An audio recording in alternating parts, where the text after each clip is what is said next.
Hello and welcome. Tonight we're playing another episode of Ancient's Return. Tonight we're playing a story, a game, Never a portrait. Yeah, I sent a nice tactful instant message. Fix it.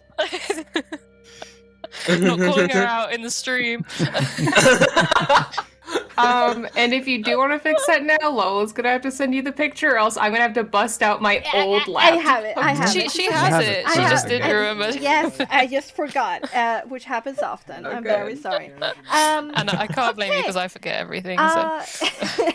In the meantime, Adrian helped me write the session summary this time. So, what happened last time, gang? Oh, yeah, of course. A lot of typing. Let's have somebody else than Adrian recap. Murder. I tortured people. I had a really fun time being everything wrong with the church. Yep. That you did. It was very much a bipolar episode. We had the loss of our legendary NPC, Gregorius. Yes, very sad. Forever in our hearts. Yeah, rip. Someone drowned himself, which is quite the mood. Yep. What? Oh, someone drowned themselves? Yeah. Well, okay, we can go through it chronologically if you like, but ultimately what happens is we have a bleed out, and not a single tear was shed. Titania tries to be acrobatic but face plants instead. The rest of the church gang decide to chase after some fleeing NPCs, some fleeing bandits, slavers, whilst the bandit leader witnesses a strange occurrence with Aaron being able to conjure a blade out of nothing.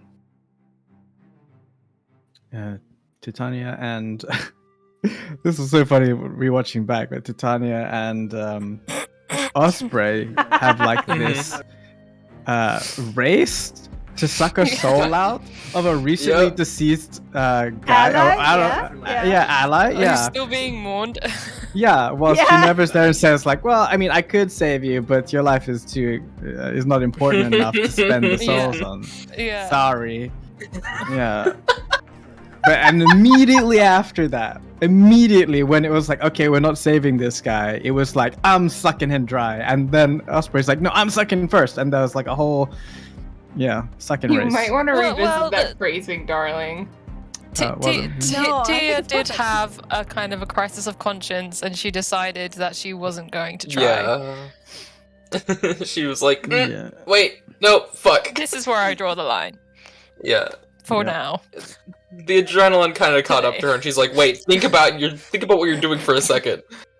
Yeah. I think my favorite line in this so far, as the adrenaline of combat fades, Ginevra performs her priestly duties of healing, and Acheron performs their heretical duties of lock breaking.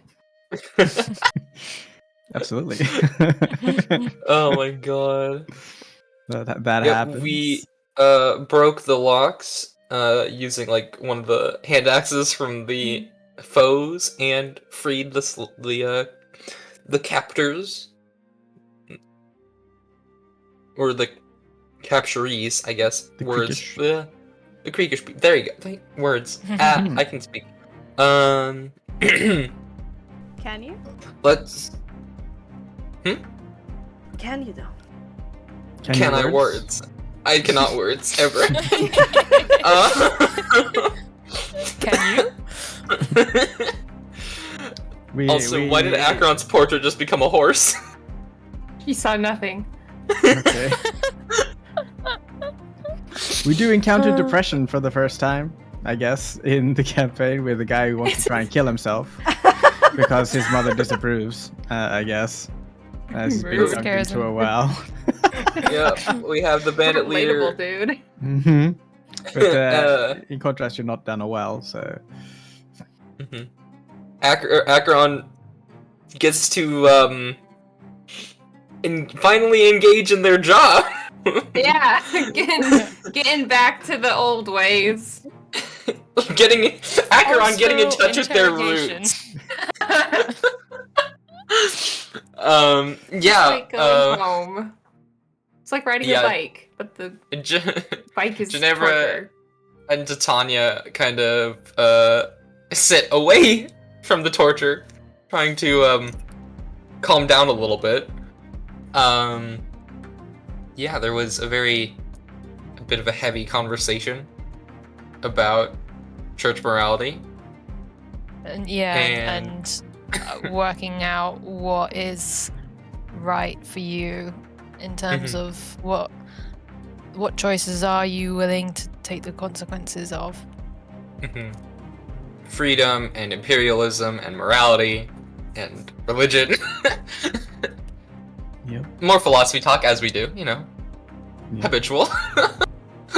Yep. We had our first experience of Ginevra being angry.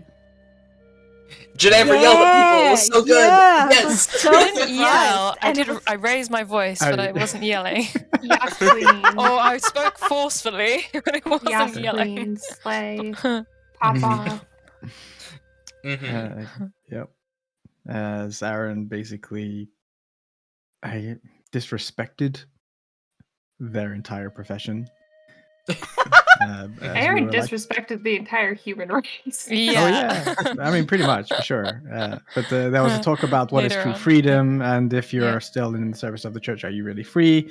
And Titania was like, "Well, I kind of see where Geneva's coming from, and like there are some good things about the church, but ultimately,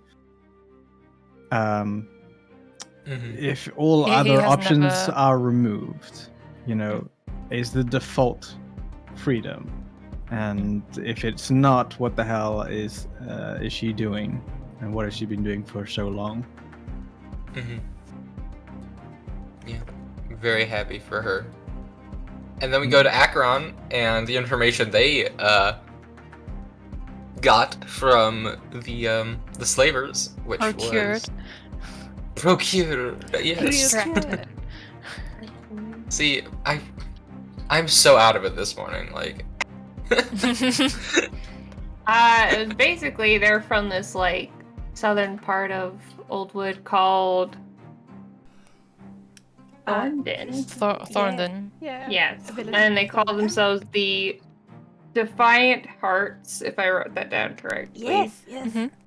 And they basically their small area had fallen on like hard times with a lot of starvation being rampant, and they resorted to heading into East Creek to gather people near the borders to sell to Ravenwood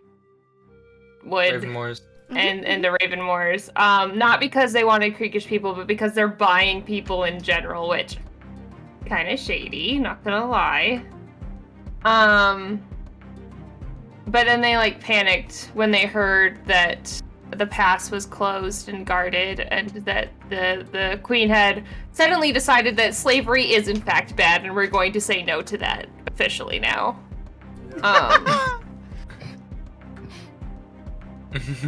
Pretty much. And they had nothing else to do with anything else, so we were just like, fuck you, and like tied them up to be traded later. Ginevra did the anthropological research for Titania because Titania was dealing with some trauma.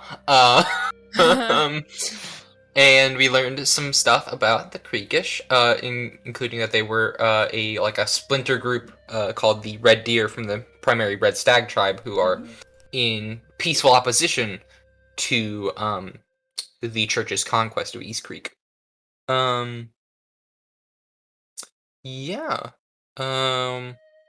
We headed back to the farm, doled out some loot. The freed Creekish were given like their portion and just Kicked go. to the curb. Bye-bye. Yep. Gone. There's a little bit a brief farewell to the fallen, and then to the BBG, hope you remembered. Hug goodbye to Dennis. Yep. And then we arrived at Maple Post, or nearby at least, where Miran said, "Hey, I'm gonna go shopping for you guys. What do you want?" Oh, it was in Maple Post, right? We entered Maple Post. Yeah. Yeah. I think you're on the It's just outskirts. We Is- weaved isn't through Beneos, like- the pathways. It's a little bit hard to say, but you were kind of like on the northern parts of the larger urban area. Yeah, that is- because it's like a big Mm. settlement, kind of Right, gotcha. lots of houses and stuff around a big castle. Right. So you guys within happy the now? walls- Are you happy now? For What? The as overlay. she's like, I'm never happy. oh, shouting at the stream. Okay. Oh. Yes, yes, thank you. Yeah, good. Appreciate it. Aaron and Akron had a conversation at the end. Hmm. Yeah. A lot of They brushing. did. It was mostly Acheron being like, I think you're dangerous, and Aaron being like, and I think you're a bad person. Yeah. How dare you hate humanity whilst I butcher it myself? There's layers to this conversation. I think the important part to take away is Acheron was alarmed by the perhaps uncontrolled ability to summon a random large sword out of nowhere. It's not and a what that random could large mean. sword. It was. It's the- not a his- random large sword. It's your large sword. Oh yeah, it's my. But large also sword. from nowhere at random times. I can produce without- it whenever I want. What Oh about my the times when you God. don't want to? That's Except for when there's like performance anxiety. maybe if you drunk a little bit too much. Yeah, clearly. As long as I Oh don't my get too God. relaxed. That's what I took away from the conversation, Hey Mo. I want to. You've got to let it come to me. I Apparently. I want to warn everybody on the stream that there's a certain energy tonight. There's how many euphemisms have we had in like this opening conversation? Think of it that way until you started laughing. There was also a lot of brushing in that conversation, yes. Yeah, Okay. Brush. a lot of petting. Brush up. A lot of And- petting. Jesus! I'm trying to bring us back, guys! There's clearly no Jesus here. I grew Aaron to work on not being a human hating dick before we get to Ainur. Well, also it was revealed that Akron finds solace in the torture and giving people pain, and in the last 2 years that they had been out and about since the Sparrow program. Agent. Yeah, since leaving the agents, that Acheron has only ever found any amount of peace has been when being involved in violence it seems to be to them a return to baseline. Yeah. The one thing they know how to do. It's like a very weird opposite of finding peace amongst the screams. Very true. Acheron's a little fucked up. But she does, they do give a warning to Aaron saying that apparently he has to work on making it look like he cares about humans if they get to Ainur. And then they went. I see where I misspoke. It was more about working on pretending to care about what you look like to humans. So, they think you're an angel, work on pretending you're an angel. Oh, yeah. Yeah, my did bad. not get that. No, my bad. Misspoke very badly. That was the intention, was like, hey, before okay. you get Ainur, you should work on pretending you care what people think about you. Right, so I gotta work on my angel masquerade. Act, yeah. Yes. Acting talent! God, okay, good. How does an angel brush a horse? Brush. Largely the same, but you probably glow a little more. Mhm. Sure. Okay, so that happened. That's what happened, and then we everyone else was tired. Geneva was tired from too much of blessing, quote unquote blessing. Yeah. Partial soul stealing. Minerva passed out in the corner, I remember, and then Titania was like, Yeah. I need to work on my designs. I must work on my art. And then we had Acheron and Aaron being edgy in two different corners. Okay, awesome. Awesome. Thank you. You're welcome. Like, oh.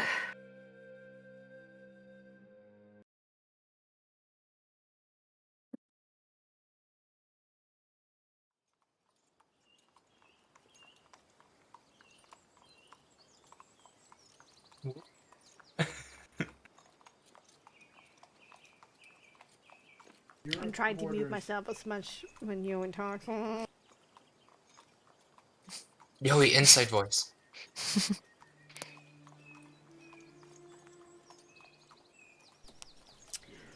You leave behind the luxury of the stables and wind your way through the small streets of a number of smaller villages, and steadily in the morning sun, the number of houses around decreases as you ride by.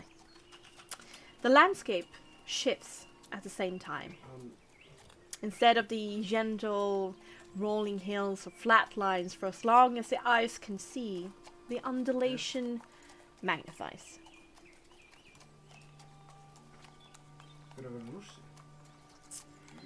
Up one hill, down the slope, over a small wooden or stone bridge carrying over the central valley stream, and then the slow trudging up the next hill, and every time the angle and the size of these hills grow. With it, instead of the quaint farmsteads at every corner, more lonely houses can be spotted, sometimes in clusters as you roll by the hillsides and the valley floors. Sheep herders and cattle owners the lot. Here the barking of a herding dog, the braying of a sheep becomes constant companions. And together with it, the temperature increases to more comfortable levels, with a strong gale in your back, making your hair whip around your face annoyingly from behind, and never ceasing. And your horse's gait feels lighter and faster. Some time ago, Meulen has already steered your caravan back onto the main road, as sneaking through the smaller ones are no longer feasible. Osprey would have, during this morning, invited Titania into the wagon. Oh, she would have gone along, yeah. Also, wait, before that, did Moran give us the stuff we asked for? Oh yes, all the things Okay. have been provided that you asked for. Alright, I get my hardback book. I'm gonna just add that, and then another notebook. More notebook. Alright, cool. Sorry. She has prepared kind of a notebook of her own, and then like ink and pen, and then like your books that are considered. No, actually, she has plopped down your whole library of books beside you, so it's easy for you to grasp. But she is keeping an eye on them, and then kind of from underneath her nose, and with the small spectacles that she has brought forward that lights very low on her nose, and an ink pen in this long swan feather perked up in the air, she goes, "Alright, it's time for your report to Her Eminence." Oh, another one? Has it been a week, really? Okay. I assuming that it's not that easy to write when you're in the Brighton, so you know, as long as we got the Bexxy, wagon, let's use it. I'm having a little bit of trouble hearing you, just letting you know. I don't know if it's my volume or No, I think the Yoey coming through. microphone might be a little bit too far away, or I don't know. What about now? Better. Is it better? Better. I've also turned you up by 40%, so Okay. could you repeat what you said? She has these spectacles that rides rather low on her nose, that she adjusts. She looks at you from like underneath her nose as well. And she says, "I think we should utilize the comfort of this wagon before we have to leave it behind." Fair enough. And remind me, what exactly are we hoping to send to Her Eminence? There are a number of questions she would like to answer, if you wouldn't mind. Not like you have a choice, but it's polite to ask, or so I've heard. I'm glad you've kept your manners. And so ask away. I'll write my answers. Is there something in your frequent travels to East Creek that you haven't published? That I haven't published? Yes, that you found too risque. I'm afraid not. It's not as much of a wealth of information as I would have hoped, and probably not as much as the church hopes, honestly. We're in the same boat. She stares at you for a long while, and then says, Her Eminence still wants a personal report of your findings. So that's the first question. Number 2 is, have your magic changed in any way? She kind of leans forward a little bit at this question. Kind of looking at you like you were an experiment. Sorry, distracted by chat. How do you mean?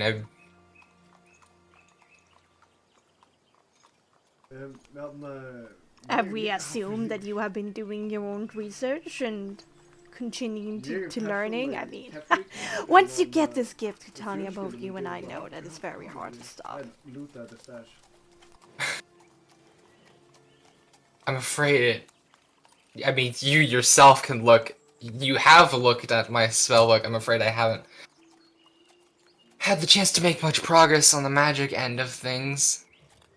I've mostly been doing the more mundane research because I didn't want to attract the attention of you all again. I wanted to just live my own life. And that's all we have right now. However, we're in going on a more dangerous situation. I thought it best to, and of course I keep the spellbook on my hands at all times because it's a precious artifact and it is important to this type of research. But progress? If you think I've made progress, you are solely underestimating the church's own power. Empathy check. Empathy for me? Empathy for me, and deception from you. Deception. Which one? I let you decide between presence and manipulation. They're the same, so. Okay, then it doesn't, yeah. doesn't really matter, huh? Oh, also, it's a new day. I need to roll my. Oh yeah, it's a new day. What I need to. This will be important. Okay, those are my premonition rolls. Why do you always roll so low permission rolls? Like, it's been like a thing, right? No, I think I've gotten above a 10 once or twice, so.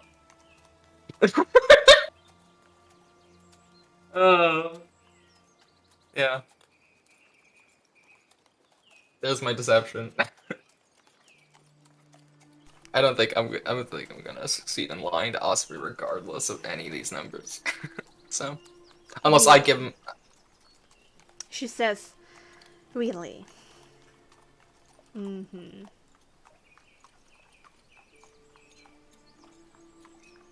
You know, I don't think that you're that stupid.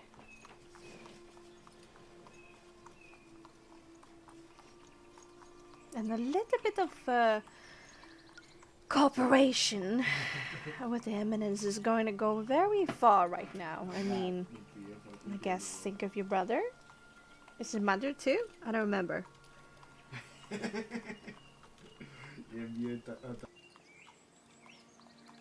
Answer a couple questions for me, and I'll give you a more honest answer.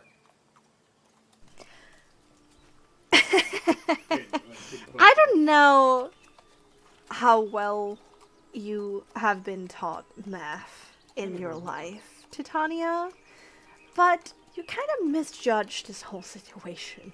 You act like you have, like, power right now. But you don't. Anything that we're giving you is a goddamn gift. So are you going to play the part, or are you not going to play the part?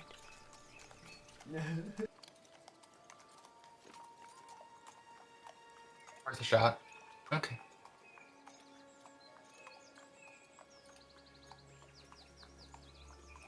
So, what have you done in your research with your magic? Have you just continued with the book, or have you done something else? We won't like to know. Okay? I don't imagine it to be much, but anything is honestly of interest.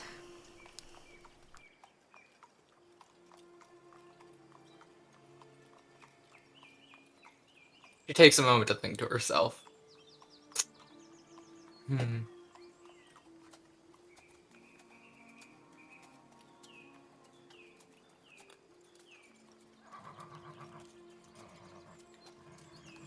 Trying to think how useful this information will be to you, because I would bet, having seen what's going on in the last 2 weeks, I would bet anything that you Let us sort Irene out. has made far more progress than I have with anything. So Let us sort out the gold from the noise in the data. It's your job just to provide the data.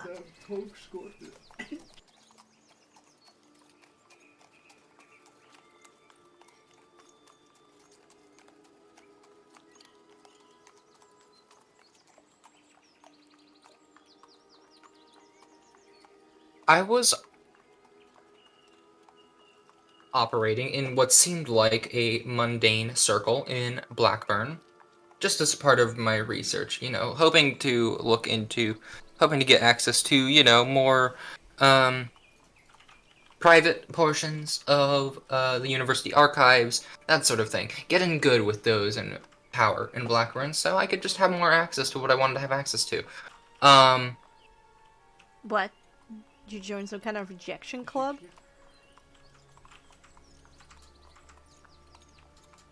It was merely a jest. Carry on. So I thought.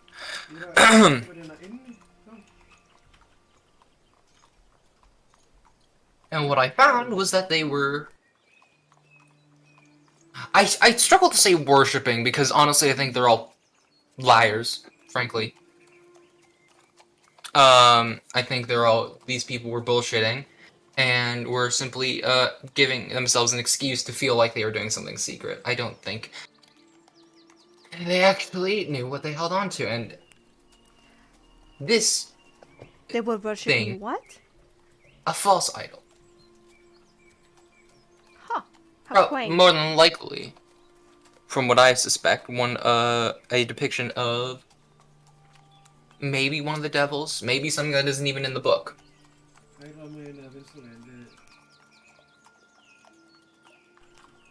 want you to write down all what your brain can remember about that. It's of interest to High Eminence. And then I merely assume that when you met these people, and she regurgitates a number of university people, but also a few academics that doesn't work directly for the university, as well as some, more affluent members of society of Margrave. You all met through your meetings with the Twin Star Society. Yeah, they're all members. So my assumption is right. Interesting. Alright, well, write down whatever you know about your research in East Creek, especially so things, details you might not have published, either because you were too scared to do so, or because you didn't have grounds enough of evidence. Your experiences with your magic and what happened during these meetings. That is what Her Eminence would like to know.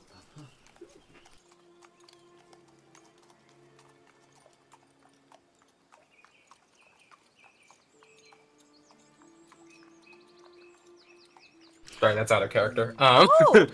Oh, right, I almost forgot. And all other people you met during these meetings, worshipping these false idols, we want names, Titania. All of them.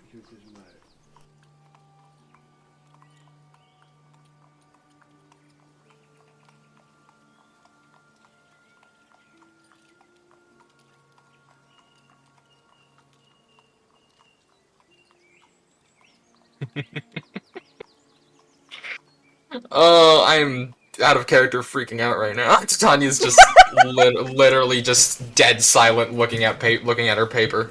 Okay. Um. So, as Titania is freaking out, what is happening outside of the wagon? Mm-hmm. Acheron has been the same way they were left yesterday after the little torture session, despondent and numb and silent. Just kind of writing along with everyone.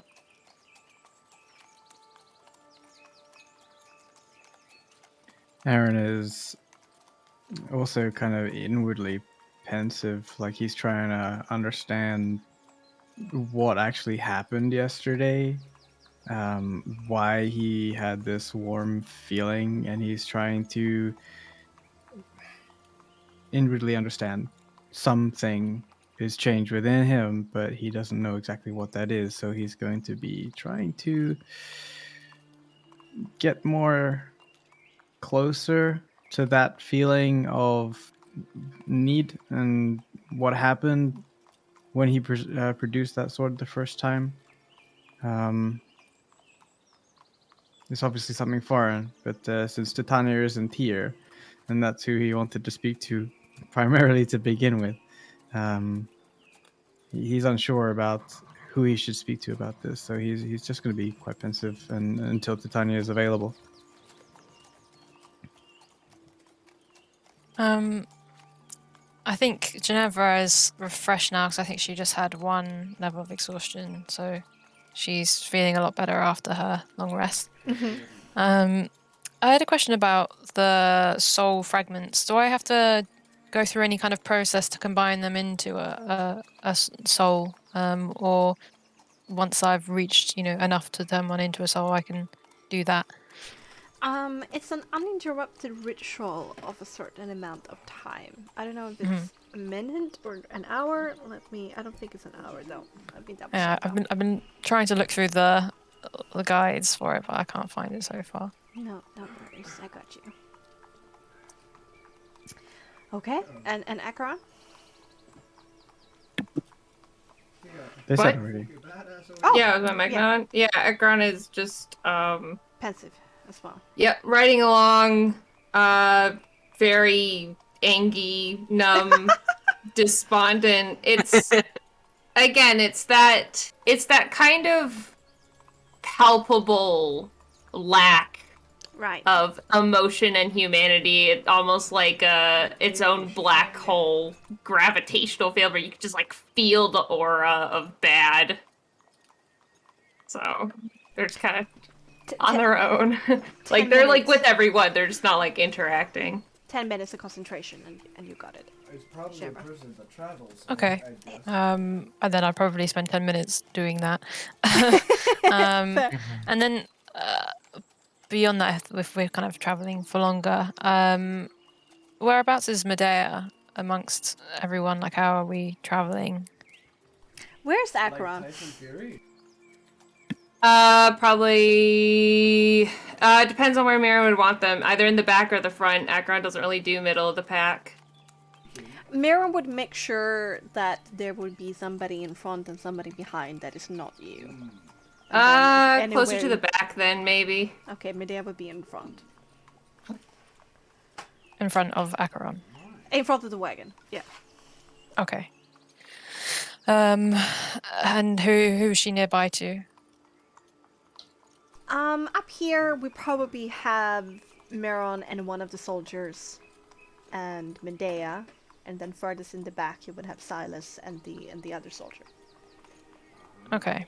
I'll leave it for a time where it's a bit more private. So she'll just be taking in the sights, the views of the area, and enjoying the new horizon. Yeah, the change in the landscape is rather nice from time to time. Okay. Okay, I think I have an idea of what. Yeah. So in Titania's reports, she didn't. If I'm recalling correctly, she didn't really get anything beyond a vague understanding that they had like their own shamanistic religion in East Creek, other than her own essays on the effects of imperialism in East Creek, which she essentially, as part of the report, she literally just writes, "Please procure a copy of my essays on imperialism from the University of Blackburn," as part of that section. Nice. And then when talking about the Twin Star Society, she writes down the list of names, but neglects to mention those people she's personally close to, like Egon. Egon and Professor Wahlberg specifically. She would not mention at all, or anybody else she has like a personal relationship with in Blackburn. Yeah. She writes 90% of the names, but keeps off the ones that she knows she would she needs around because they are existing allies that she and also people that she's like really legitimately close with. Okay. Yeah, and she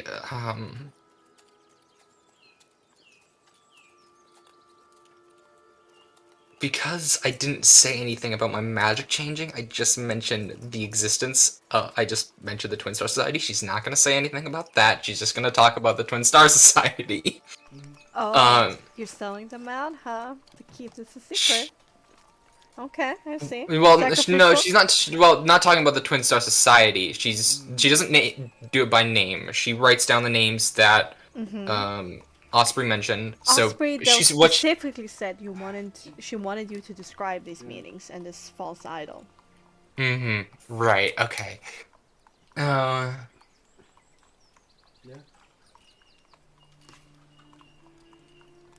I think she's gonna neglect, like, specifically saying Twin Star Society by name.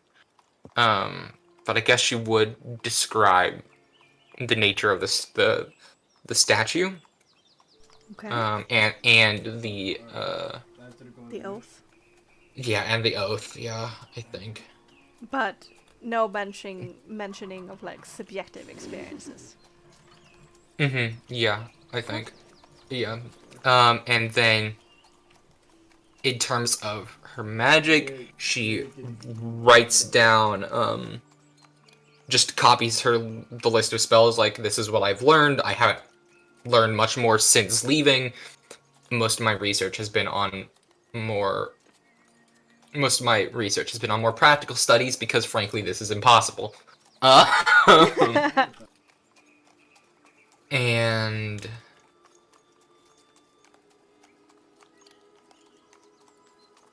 yeah, she's once she's done writing, she looks at Osprey and says, "I have to ask though, based on just the back and forth of this conversation, I think it's evident that you already know almost exactly what I'm talking about.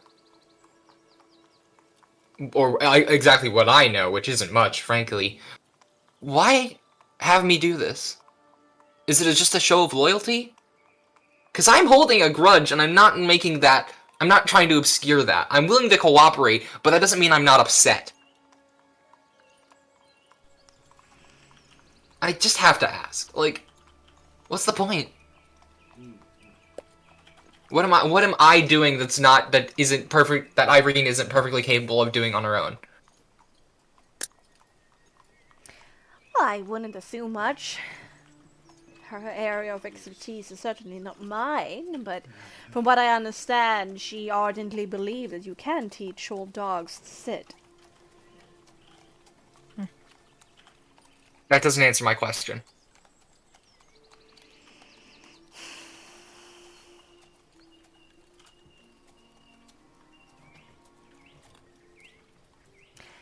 Even if there's a small chance to discover something new that can be of use, it's worth it to take the time to engage with the subject. Even if something has been seen as a dead end before, doesn't mean there's no value in exploring it again to make sure. And Scientific method, what can I say? oh yes, that's everything. And I'm quite sure. Well, I wouldn't. I don't judge. No, neither do I indulge. You don't judge. Fair. Sure. But I guess she's between you and I, she seems rather jealous.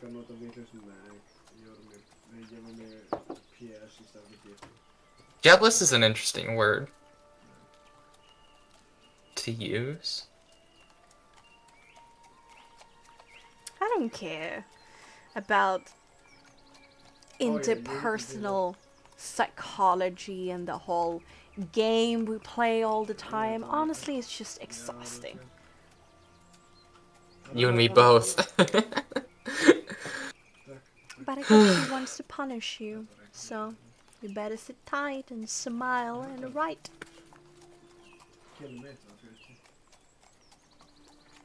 Prove your fealty, something like that.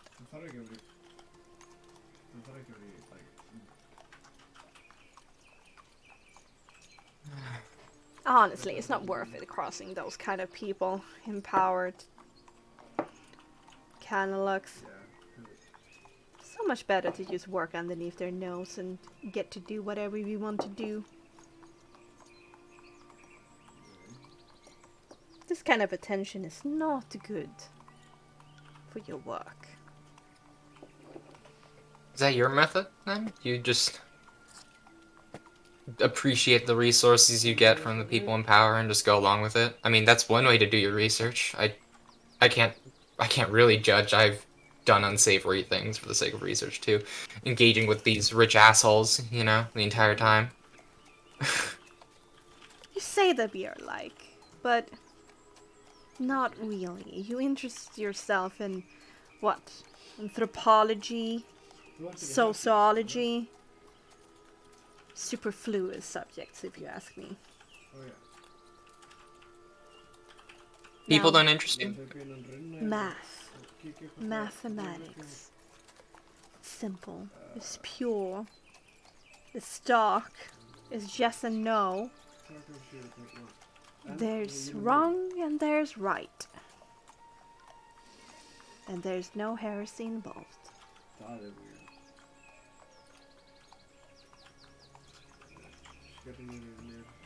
To each their own, I guess. We all have our ways of looking at the world, and, you know, as much as angry as I am, evidently the church has done right by some people. Take a look at Geneva, you know? Take a look at all those miracles they do on a daily basis, even if it... Some would say the ends justify the means, and maybe that's true. Does it for you? Are you... Well, just consider mathematical formulae. A number minus another number turns out positive in the end. It sounds like a positive result to me. You can't be purely logical. Okay, Osprey, like... That's very true. I am faulty because I'm human, but I do try. I want to know what your thoughts are. You're... Like... We come... I don't know, we're very different. I think we could both agree to that, but we come from a similar background in many respects. Hope so. And I just... Suffice to say, it's been many years since I've had another perspective coming out of there. So I'm curious on your thoughts, you know? Like...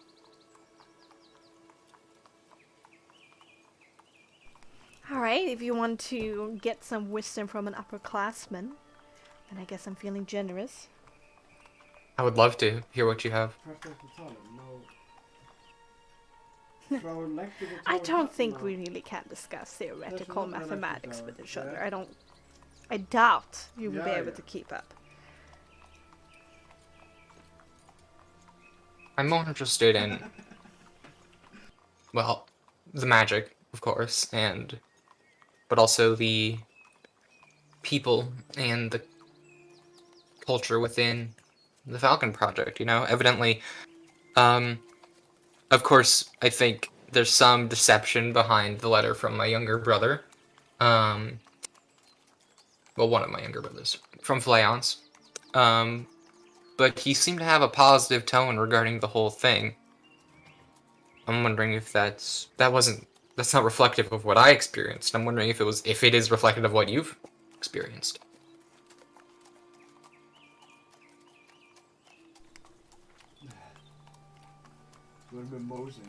There's nothing negative or positive about it. As long as I get to do what I want to do and explore more topics, then it is what it is. I don't put such transient adjective values to such experience. Were you trained at Ainur or someplace else? I would assume Ainur because, of course, but maybe the project's expanded since last I was a part of it. Maybe not.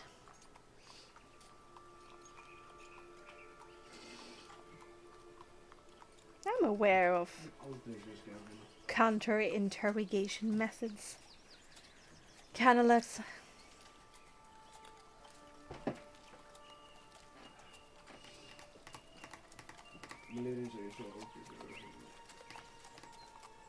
I'm not gonna give you what you want.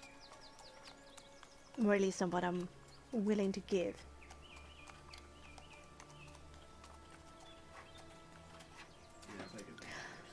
But, you know, Fleance has been remarkably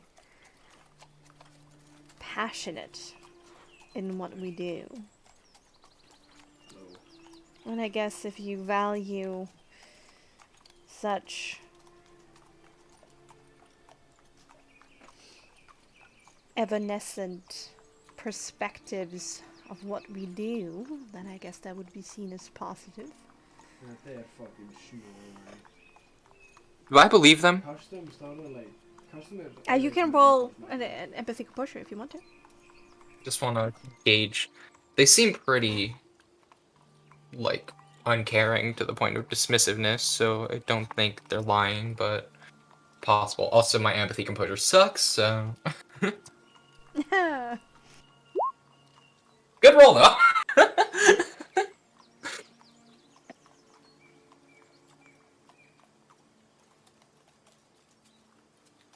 Yeah, they seem dismissive to the point where the information becomes trivial and therefore there's no need right. to... Is he learning magic too? I mean, I would assume so, given... But, what else again... is there to do? When you reach a certain level, there's nothing more... I don't know... divine... which is strange coming out of my mouth.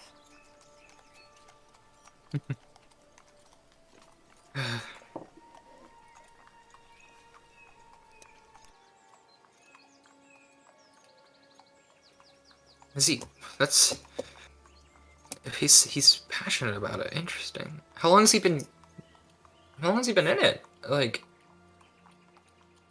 I feel like, based on the tone of the letter, it feels kind of like a recent development, but I don't know. Again, I have no perspective on the letters anyways, because they were delivered by you guys, so... I don't care. Okay, fair enough.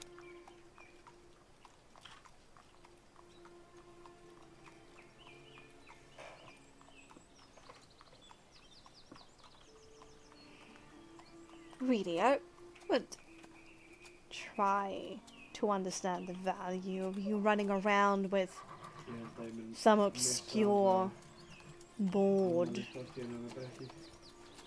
last generation group of academics in Margrave of what we do.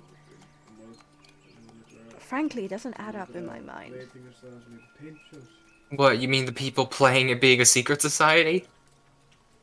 Yes. I gotta admit, if it, more than anything, they were connections. They weren't actual researchers. They were just people I got in touch with so I could have more access and freedom in terms of my research. They're old people who are bored, so they want to play at being secretive. Like, they're washed up academics. You're absolutely right. Like, So very poor and hollow alternative for what you've already given. you're not entirely wrong.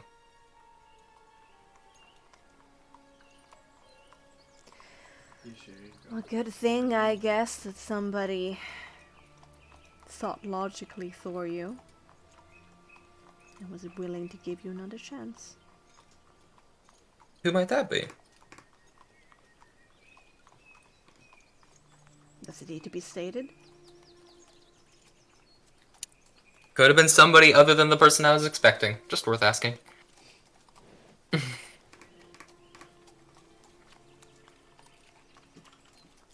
Have you finished your writings? Oh, I finished them like 5 minutes ago. Here you go. She pushes up her spectacles again and starts reading through it. Started making a lot of like angry comments and additions and like removing patches of your writing and like adding her own. It's quite disrespectful to The sass. Yeah. Okay. Titania's just kind of actively looking out the window to see if they can see Acheron. But, they're Yes. kind of just waiting for permission to leave at this point. After she has read it through and made some comments, and there's a little bit of a conversation back and forth for what you said, which she requires clarification and stuff like that, things we're not going to go through in roleplay. You are released from the confines of the wagon, if you would so wish. Okay, cool. I know Aaron wants to talk with Tanya, but I want to check in with Acheron real quick. Okay. So you kind of open up the wagon doors at the end and kind of stare into Acheron's face there on a horse. It is, I'll say, for Titania, again, perhaps Titania's hits with the reminder of not Acheron, but Kore, and who they were before the 2 years you spent painstakingly trying to make them human. Yeah. It's kind of stare back at you, blank and... Yeah.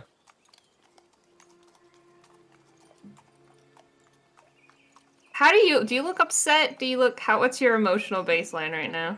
Titania's more, like, Titania's more concerned. You can see the shift in expression on Acheron, and is just more worried than anything, because of course they recognize, she recognizes them like this,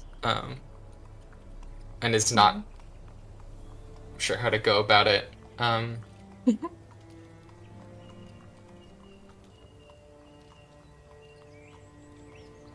Other than kind of just like her first instinct is like physical affection, like just giving like a hug. So I think that's what she does. She's just like, kind of. I know you're on a horse, so she'll probably just like reach over and wrap an arm around you. Acheron doesn't stop you. It doesn't necessarily reciprocate it as much as they have before.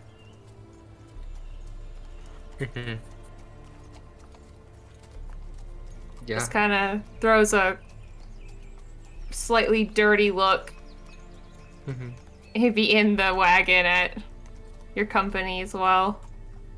It's not looking at you. She's busy with notes. Good. Tanya's very tall. I think you're helped to be outfitted on a horse and able to play. Yeah, that's what I was assuming. I assumed I got on my own horse. I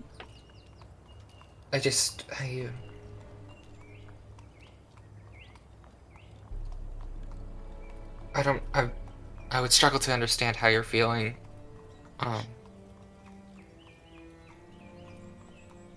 There's almost a weird pang of nostalgia to all this for both of us, I think. Back in all this. But...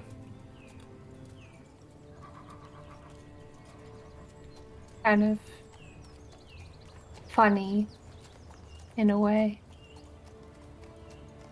Almost, isn't it?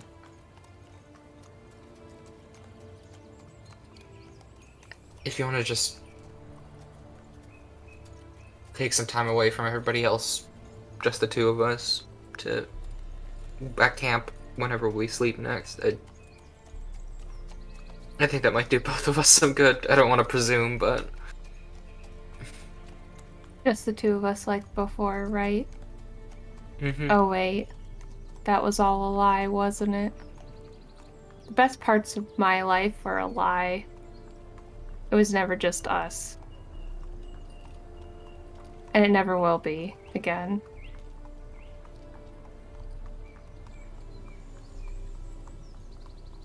How are you doing? How I'm doing. It's irrelevant as it's ever been. It's not irrelevant to me.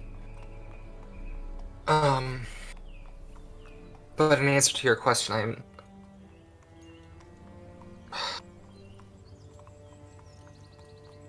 You want me to stab them? No. I'm realizing more and more that we have to play along with this. If we gotta take 2 steps backward to take any steps forward, I think. And even then, that's a gamble.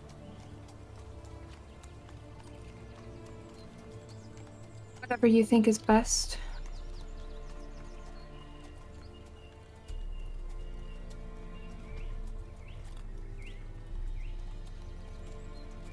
If you have...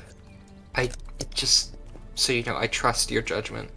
And I think you're better at this nonsense than I ever was or will be. So if you have any advice you can offer. On what exactly? Making it through this?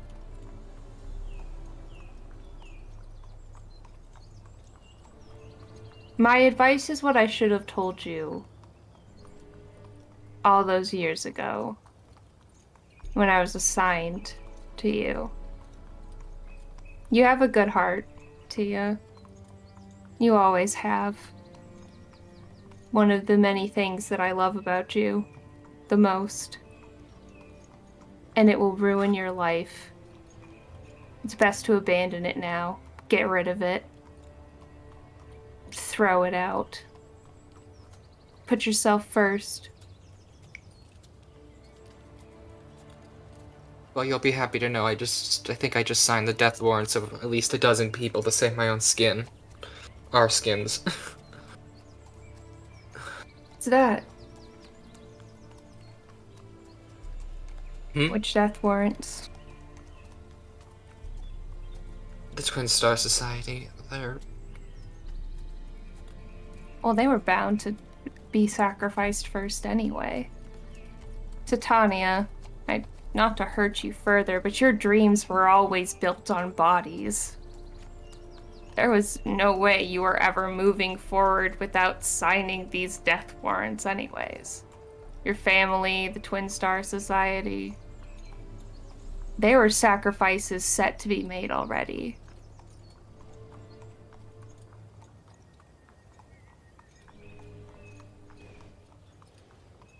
This probably isn't helping you feel any better, and for that, I think Ginevra might be a better confidant. I'm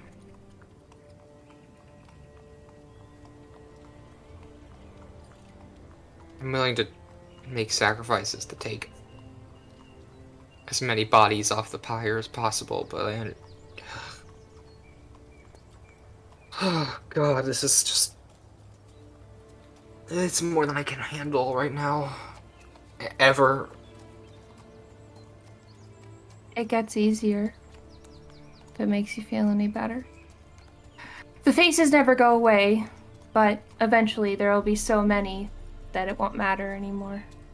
Individuals will no longer stick out in seas of bodies you have on your hands.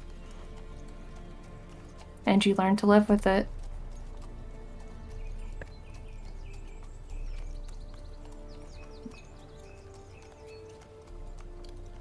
You still think it's worth it? What we're doing? Mm-hmm. Absolutely. That's all I needed to hear. Patron will reach out and put a hand on your arm in like a very like supportive, comforting kind of way, though the usual warmth, not physically but emotionally, is very muted. I'll say, you and I are united still on many fronts, but especially on the front that there is little I wouldn't do or give to accomplish what we want and to make the world that we know is better. Our plans remain. If you're still on board to see them through. Thank you for the reassurance. I'll give you a nod. Should back away. Just for clarification, that was all supposed to be far away from the group so nobody else could hear that. Just a reminder. That was a very private conversation. Right in front of Miran, we make Yeah. In front of Miran, we reaffirm ourselves in our heresy. Yes. Continuing and repeated heresies. Heretic life, baby. Woo! Hey.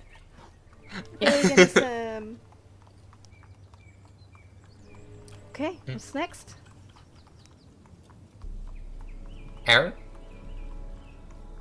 As a question of time in terms of where we are now versus, the practicalities of this. Seeing that Titania and Acheron are having a bit of a heart-to-heart, she wants to give them that space, knowing or seeing.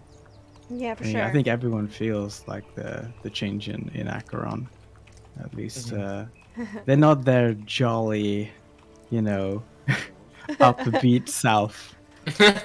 No, for sure, more muted. So there is a pause and a hesitation, and maybe this is not the time. But he had a thought, and it would have been to maneuver Zelia up to parallel with Ginevra. Oh, Ginevra, are you in front of the wagon or behind? Are you the back of the bus gang? Yeah, sure. Right, you're all back of the bus gang. Back of the bus gang. Yeah. I guess keeping things even. So, and clip clop clip. Well, yes, to a certain degree. Push, push. Yeah. He's gonna bring Zelia up parallel with Ginevra, and he's just gonna ride alongside of her, awkwardly silent for a minute. And each other moment, it looks like he's about to start a sentence and then catches himself and then stops. So it's one of those awkward, like, oh. This goes on for a few minutes, I suppose, as the words seem to not be the correct ones in each instance. And eventually he will say to Ginevra, almost say to the road, but in earshot of Ginevra,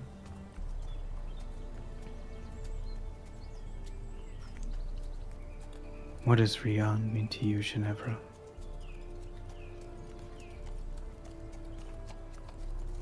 And throughout all of those minutes, Ginevra was aware of his intention and waiting patiently, silently, non-pressuringly. And she kind of turns to look at him and says that there's something more than this. That's it. That's enough. Thinks for a moment.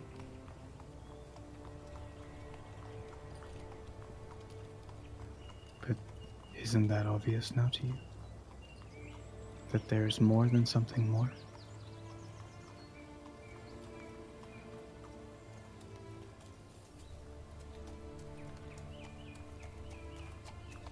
That's what I'm trying to understand.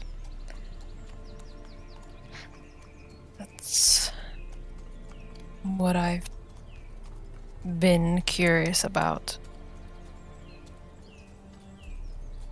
but not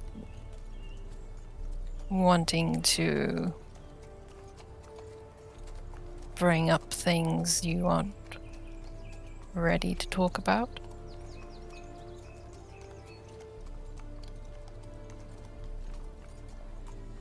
In the carriage when we were being led to the farmstead under the guise of prisoners, I had a moment to speak with Titania regarding her experience with whatever it is she can now do, and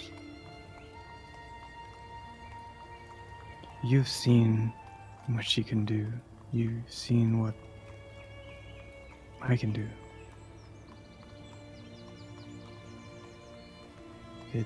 I'm sure in your mind there are some questions regarding how this can all be. When, as far as you were concerned until you met us, Rian was the one and only God of the Sun, where all miracles are born. And now there's more than one sun, you could say. I wonder if that original one is less bright for you now. I guess what I'm trying to work out is whether the others could be considered suns or moons, reflections of power greater than themselves, powers that aren't necessarily worthy of adoration and fellowship, worship. I don't know enough about them, and that's why I want to understand. I don't understand how it is you can do what you do.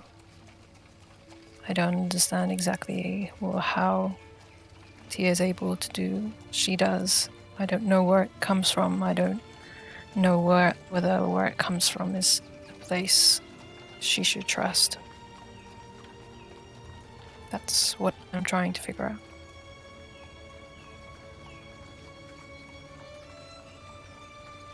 So my original question is, what does Rian mean to you? I guess I want to know what sort of relationship you have with this deity. how you feel about him. Because let me tell you, I have a completely different perspective of him. And after seeing what I saw Acheron do yesterday, it is almost in violation of what he would have stood for.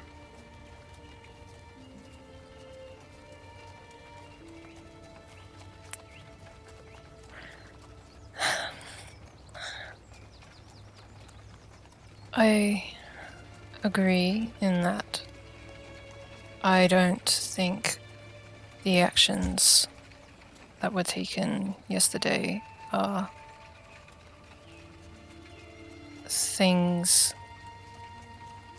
that can have much moral argument to them, that a good God would condone. And that is a result of human people, fallible people, having to interpret the will of something that is beyond their full understanding. But there's something about faith in something greater than oneself that is a guiding force for good, that's far stronger than just knowledge, goes beyond the bounds of knowledge, and it's in that space where impossible things can happen.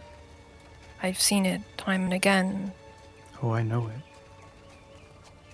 And Let me be clear, I'm not someone who has no faith.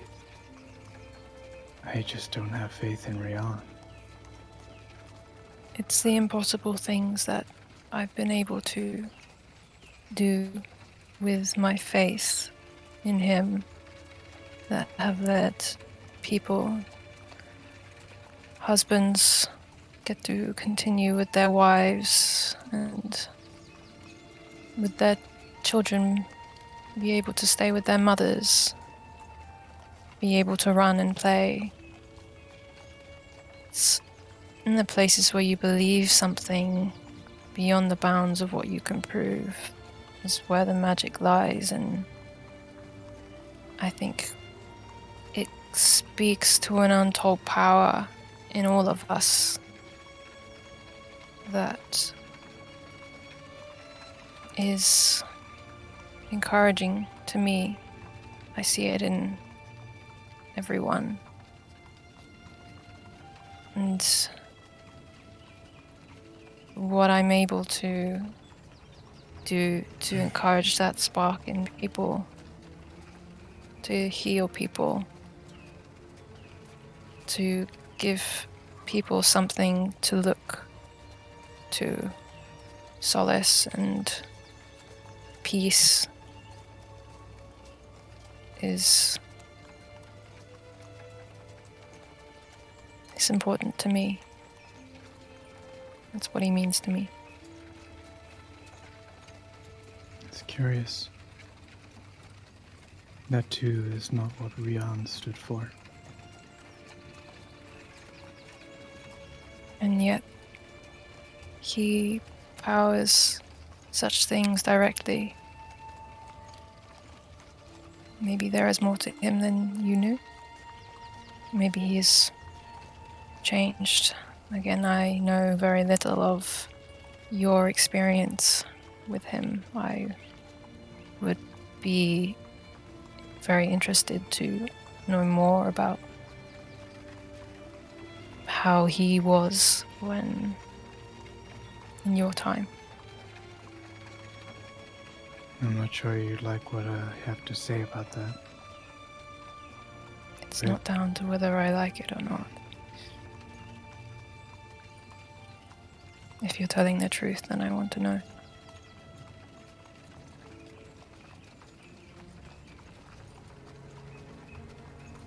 Maybe when we're not surrounded by people who will equally slit my throat after hearing such a tale of heresy. But I have no reason to lie to you, Ginevra. I have no reason to lie at all. about anything. My reason for being here is a mystery. Why I'm traveling alongside you, why we are even here.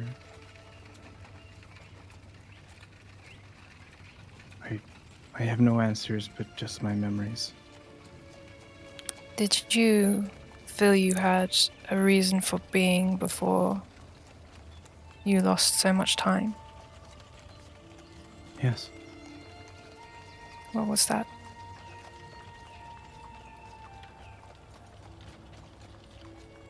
The sound of your voice almost shatters through his mind, and he instinctively raises his hand to where he holds the golden clip in his pocket.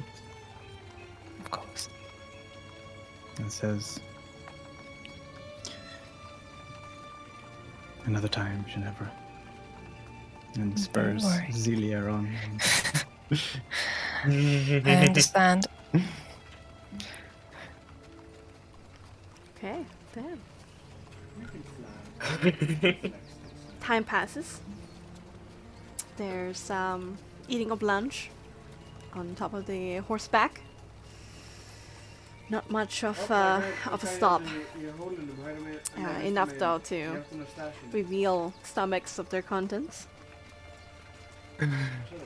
And then you're on your way once more, up and down these hillsides into the afternoon hours. One thing. Mm-hmm. At lunch. Mm-hmm. Can I roll some hit dice? Yeah, sure. Righty feel, yes, like light activity. Okay. Like bandage myself up. In the speed, yeah. How many hit dice do we recover per long rest again? Half. Half of the your total. dice. Okay, I'm also gonna roll some then. Which brings me back up to full, actually, so we're good.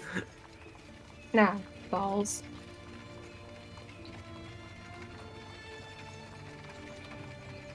Oh, shit. I'm so good at counting, guys. The best. Oh, I should also roll hit dice. Okay. That was a pretty damn good roll. Well, at least it's a pretty decent roll. Yeah.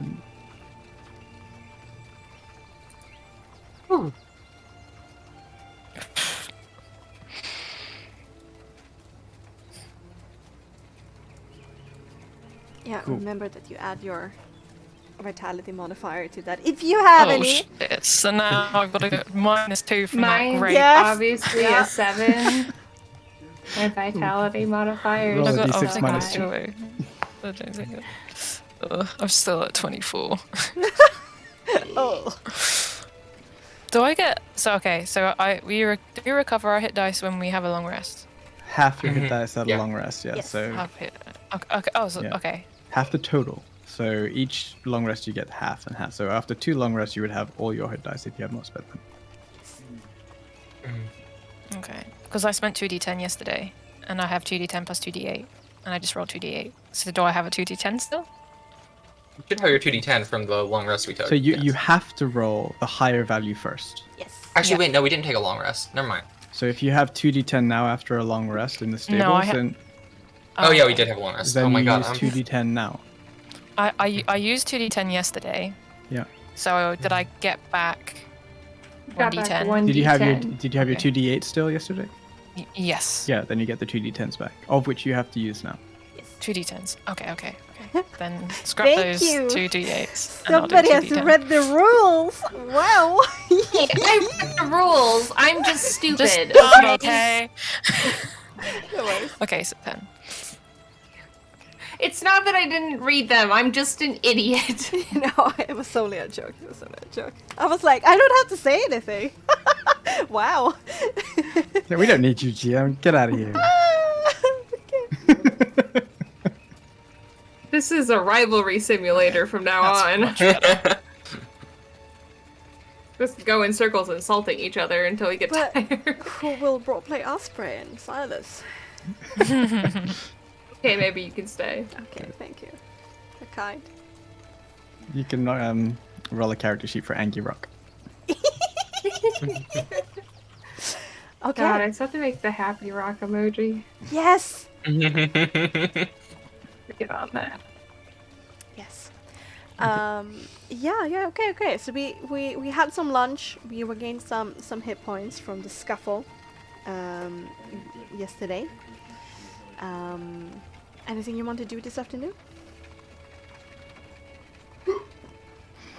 Tanya, I guess, is just going to. She's pondering her conversation with Osprey while working on the spellbook, but also kind of just writing.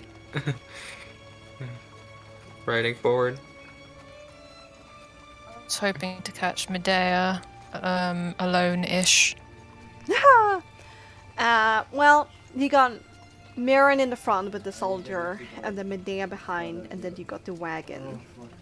Oh, okay, sorry. I thought like we were stopping and like Oh no, around a camp or something. we have already gone past lunch now, which was only like a quick Okay. pit stop. It was not something major. So now you continue on. But wait, actually, one of the Okay. soldiers will be driving the wagon. So if you've been Meulen in the front of Medea, the wagon with the soldier, then all of you guys, and then Silas and the soldier in the back. Okay. Then yeah, I'll just wait for because I think it will have to be at a time where we're kind of sat down to try and get her when she's alone-ish. All right. But there's no rush. I'll wait for the right moment. And you remain quiet for the afternoon. Getcha. Aaron will Oh. want to speak to Meulen. Okay, right up in the front with Meulen. Somewhere there. He's not usually that comfortable in being like shepherded, so he goes over to rides up to Meulen. First checks to see if he's in conversation with the soldier or not, or if he's just leading up, and if whether or not he's being vigilant or if he's being passive. Like, what's his body language? What's his? No, both him and the soldier are being actively looking out for things. So he immediately like turns his head around a little bit when he hears somebody approaching from behind the wagon to the front. Sees you, gives you a nod, and then carries on looking around. So he's keeping himself vigilant. But there's no conversation. Okay. Yeah, he will acknowledge the fact that he's looking around. He'll look around too, but at the same time, he's gonna mention, Aaron, you've got perfectly good 4 sets of eyes back here, in which we have no idea what we're looking for. As far as I'm aware, in my experience, making sure everyone knows exactly what to be on guard for might help. You seem to be a little bit more alert. Mind sharing the news? Tools of my trade. Mr. Syrian. It's hard to let go of your routines and paranoia. For now, I'd rather have you all be rested, since the security risks right now are minimal, so you don't have to worry. No, I don't worry. I'm not that concerned about her. Bandits on the road or hungry wolves in these parts. Exactly. So, if you would indulge me, what are you expecting to encounter later on? Later on. That's a vague and open statement. We're clearly heading somewhere, Maron. Don't be coy. The fort, the pass, the valley, the Raven Moors. You intend to take the road over the mountains? we have the means to do so, and it imposes the least amount of environmental hazards and uncooperative groups of people. I think we've been cooperative. It is not you whom I speak of.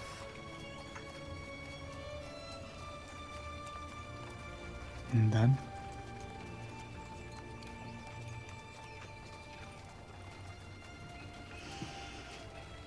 Mrs. Darian, we are going to get through the pass with the value of the papers that I hold. And then we're going to go mountaineering until we found this place within the Orion's Point. And whenever our annoying scholars feel satisfied, whatever discoveries they find, we will either return to Ainur or carry on into Ravenmoor territory. As per my orders.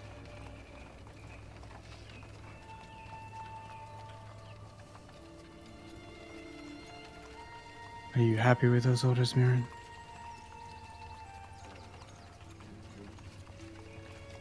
I do not understand what my opinion has to do with anything. If we could have an opinion, whether or not it's worth something is really the question. You're allowed to have an opinion, Meulen, despite what the orders say. Privately so, but I'm not in a private environment, am I? And sharing it with anybody else means it's not private anymore.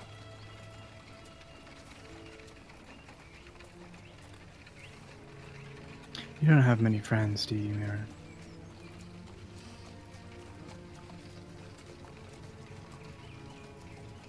It's the nature of my work.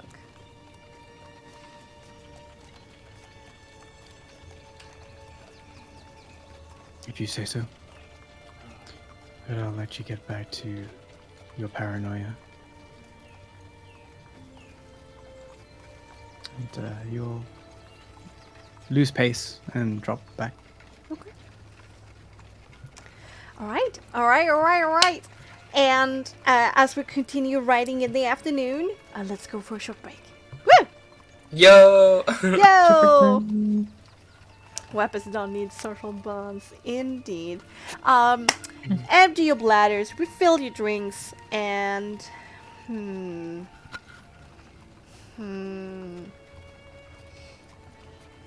look at a gif of cows being released for the spring. Excellent. Love that. Sure. Alright, see y'all soon. Chat, I hope you're having a good time. I'm just gonna refill my drink. I'll be back.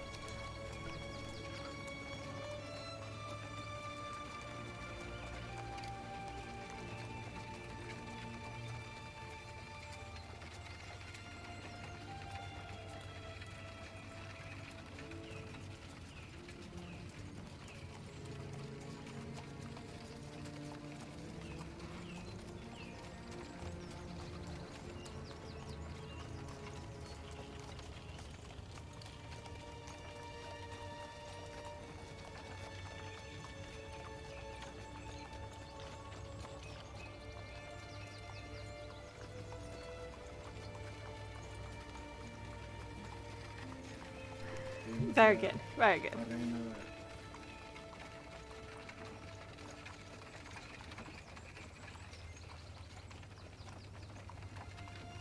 Alright, so, let's see. Hamo and Blaze and Jamie. Hope you're having a great Thursday. What have you been doing today? Anything cool? We also have Pencast to you as well. I don't know, Cookie's lurking right now. I hope you're doing good. And Neo as well.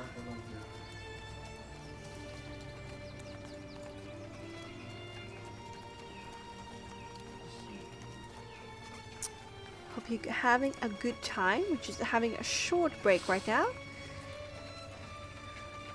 to refill our drinks and go to the toilet.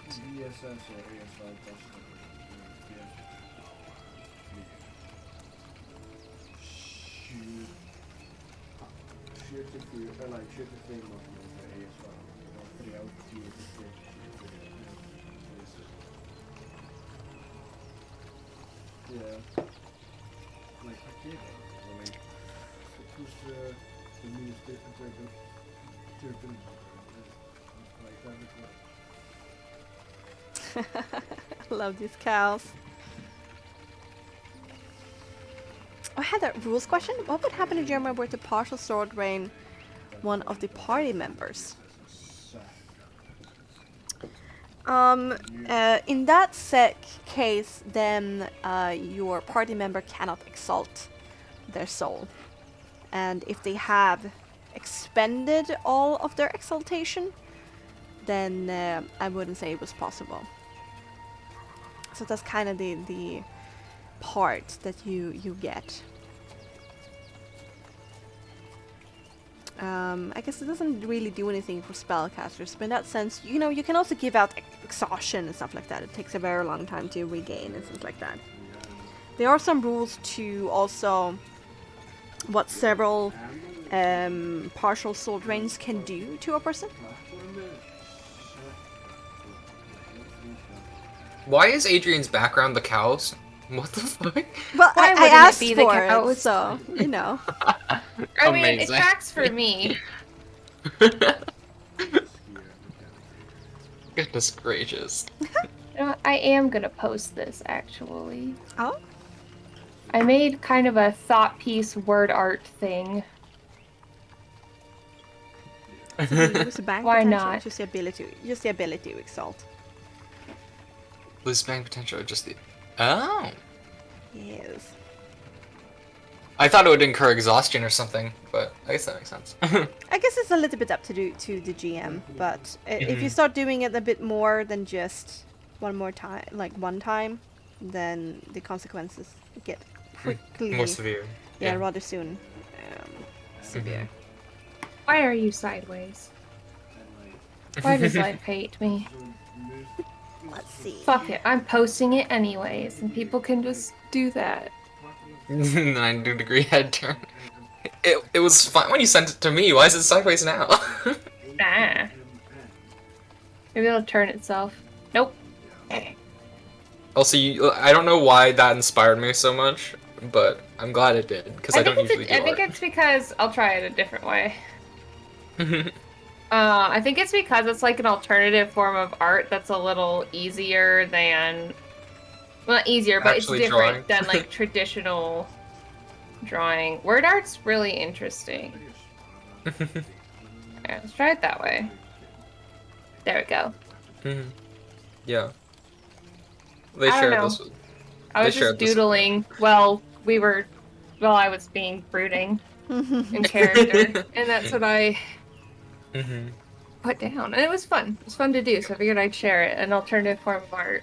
Oh no, I actually did write up rules for this. I'd upload it from my phone, but yeah. A creature receives 2 exhaustion levels until they finish a long rest after participating in a partial soul drain ritual.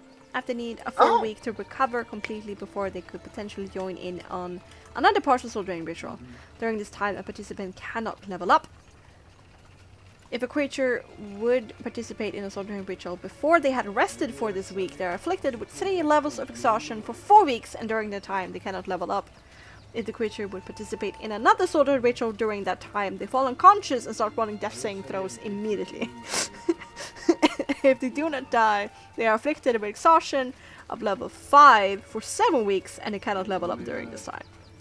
If they agree to a 4th soul drain ritual, the participant dies and their soul is considered consumed. Rip. That just sounds like, you know, angry exhaustion. That just sounds like dying, but with extra steps. Yeah. Yep. So I guess, yeah, a priest could do 4 soul Hey, drain Geneva, rituals do you want some souls? on a creature as long as they agree to, you know, they Somebody participate in the mentioned ceremony. souls. Delicious souls. Delicious Yummy. Souls for the slurping. Ate his soul. The nice Every time you Chianti. guys like talk about souls, I imagine it's like a weird soup dish. Yeah. You do? Just No, I like, don't just like how you talk about slurping up souls. I was like, it sounds like you're sitting down to like eat like soup or pho or something like that. Yeah. Heck yeah. Yeah. Delicious ramen souls. They don't call it soul food for nothing. Ha. Hey! Drinking you. I'm on it with the dad jokes tonight. I could have died. Well, I mean, just need to get the hoodie, and then you're kind of sending me that message right now, so yeah, Oh, blame yourself. it's a directive on the hat instead of just a message. Yeah, it's actually a cosplay hat because I'm cool like that or something. Hey yo. Oh, But it quick works question. so well. Yes. You're all good, Aspen, regarding the whole COVID scare? Yes, I'm fine. Turns out I was Oh. negative. I should have posted a note about that. I'm sorry, I didn't think to post one here. How dare you? Yes, I am negative for COVID. I never had it. Health completely in the green. Great. Yeah, well, Um, that's questionable. That's It's in the green as I get. But yes, I'm sorry, I should have thought to post update to you guys. Yes, I am good. Good. Yay. Good. I will remember to update everyone next time and not just. I literally only posted an update in one server despite telling like literally everyone I talked to. So maybe I should go distribute those messages. You're one of those people. I just don't think people care about me on a daily What? basis. So that What did came you out say, badly. Bexxy? Like you said, listen here, you little shit. That's Yeah. what you said to me. Yeah. How dare you? It's not that I don't think you care, it's that I don't think about the fact that you care. Ah, Well, listen here, well, you think little about shit. it now. Yeah. bad. Sorry. How dare you? Yeah. I'm a bad person. I don't know what you want from me. Yeah, did you guys know that Adrian just had his birthday? What? Happy birthday! Happy What the birthday, Adrian. Yeah. So, I survived. Yeah. he's being a little shit for Yay. not telling anybody. I mean, it's your birthday too, Bexxy. So. Yeah, not yet though. You already had yours. Yeah. Okay. My birthday Happy was birthday. 6 months ago. Yeah. But as Yep. far away from you. Yep. Okay. Alright. So, let's start up again. No more conversations during the afternoon. We're gonna go to the evening. I guess, I assume. Speak now or forever be silent. Okay. I'm just brooding. Pinky. I mean, if Titania is probably consoling the brooding agent. So yeah, I can wait. Ex-agent is very questionable what their status is right now, but yes. Doing a second trial run. Like if I get It's the free enough trial. updates. I'm living the nostalgia Yeah. of okay. murder. Yeah. Alright. Your elevation steadily increases during the course of the day as meadows and cattle become more infrequent and houses shrink in size and numbers. Every hill your horses conquer is mightier than the next, and towering before it all in the hazy horizon of white snow on top of bastions of stone. Orion's Point. Despite all trials and tribulations, discoveries and mysteries, one of your destinations are now in visual range. It's hard to really think about all of the consequences of the whole situation. But long before then, you must seek shelter for the night. Your little caravan climbs yet another hill and then takes a turn from the road to ride across the crest of one of these hills for 5 minutes or so, past an exposed stone cliffs and sad, thin, short pine trees, and then dipping into a small forest full of blueberry bushes and swampland.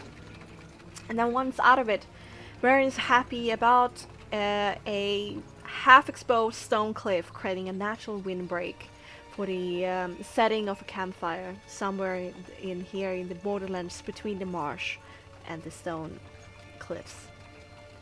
Here in the shadow of this protruding cliff, there's moss and there's dirt, offering softer ground to lie on than the unrelenting exposed stone. Before you are all afforded dinner, Meulen runs inventory of all your new equipment and runs some trials of how to set up tents in blizzards and how to prevent getting wet while sleeping. Some of you already knows this, but like an autocratic military general, he performs these duties without question or negotiation.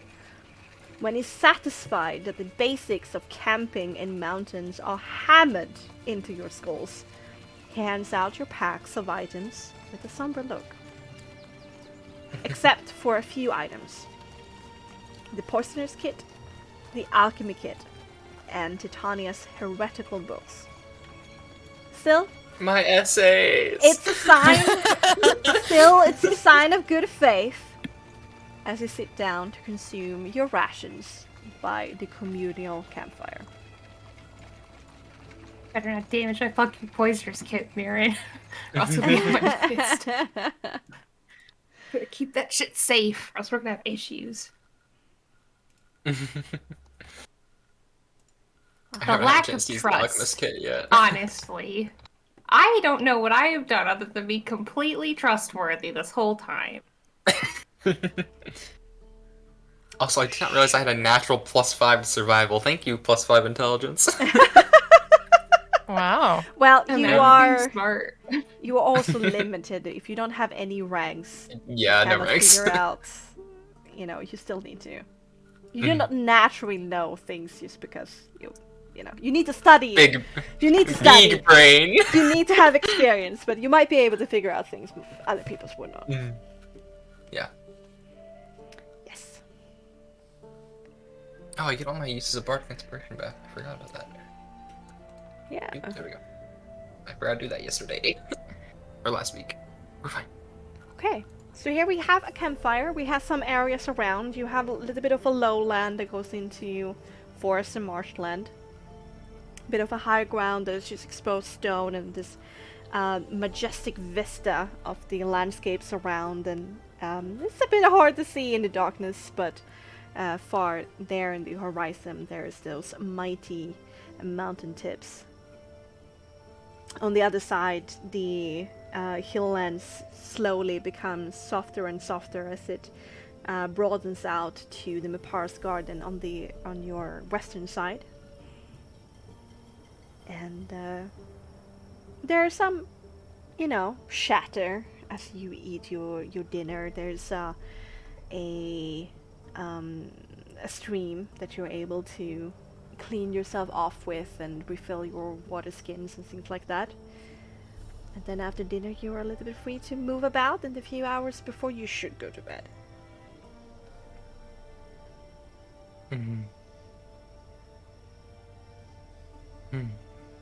With more freedom now.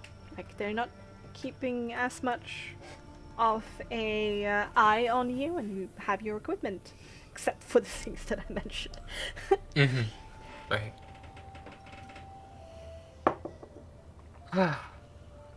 When Meulen was barking his orders of setting up camp, did he manage to bark the watch arrangements if we're expected to watch, or if the soldiers will take that themselves?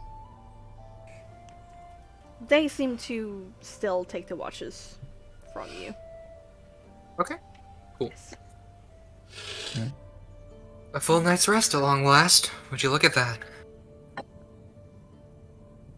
As soon as Are we we free, allowed- Acheron's leaving the camp and is gonna hang out on the outskirts somewhere I else. was just about to ask, are we allowed to kind of walk amongst the vista, go for a walk?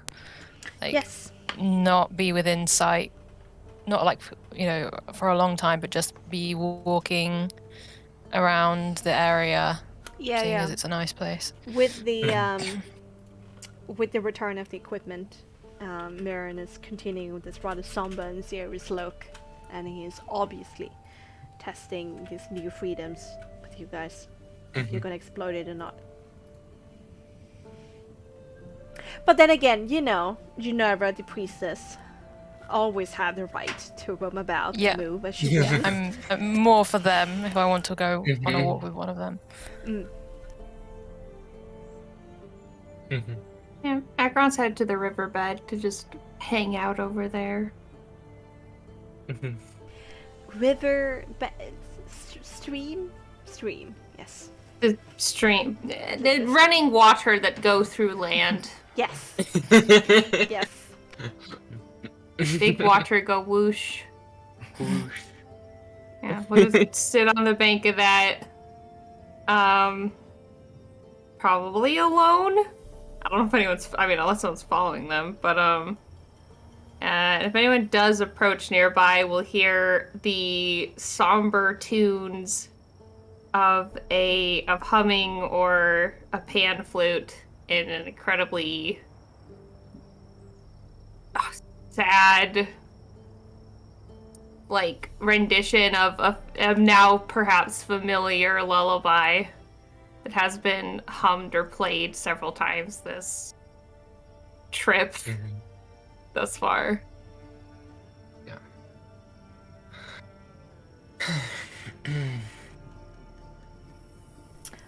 Akron, you hear clear footsteps behind you of somebody approaching from behind, and they're making their footsteps consciously known.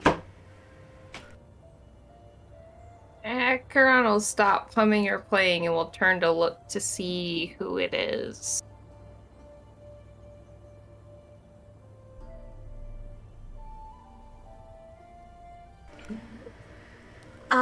Behind you is a rather tired looking Medea who has her hands crossed over her chest, and she immediately goes, being very selfish, you know that?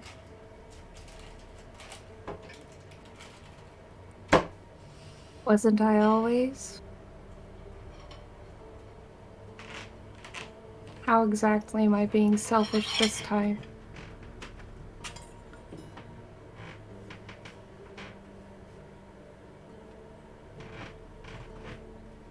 Why are you...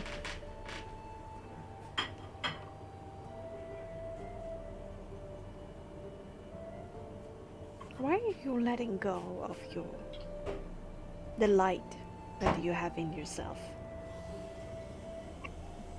For just one session of torture. Like, Ron, this is just stupid. And you're frankly making me infuriated. Thought infuriating you was part of my charm. And who's to say it was the torture? I know that you...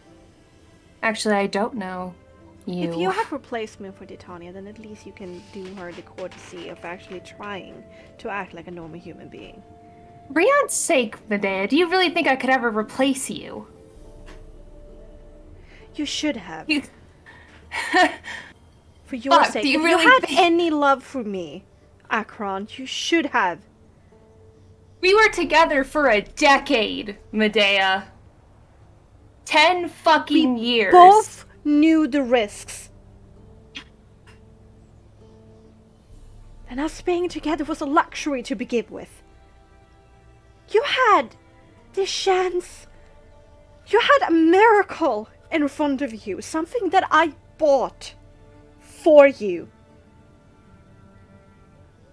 And here you are moping. Like a pitiful animal. What the fuck? I'm the pitiful one? Yes. I'm the pitiful one. Yes. Really? What about you? What happened to you? You want to talk about the light inside me going out? What the fuck is up with you? You have never been like this in your entire life. You're acting like a whipped dog, and you were never like that before. Yeah, well, not everybody gets miracles like you do, okay? Well, then maybe it should have been me who died instead of you, huh? Maybe, But that wasn't how it turned out. Yeah, how it turned out was I thought that everything that I cared about literally slipped through my fingers. I held your fucking hand as you died, Medea. Don't fucking forget that. I remember it every single day. I cannot forget how it felt like to die. Acheron, how can you say that? And I spent the time afterwards trying so desperately to just be human again. Good. Only to find out that some of the best years of my life were nothing like I wanted and fake. We weren't even free. We were being monitored the whole time. Everything I thought I did on my own, I was allowed to do. You died for nothing. I lost you for nothing. I would have been hugging and kissing you if our roles were reversed. If I had what you had for a second. Why haven't you run away yet? Why haven't you left all of this behind and just run away? You can! What happens to you?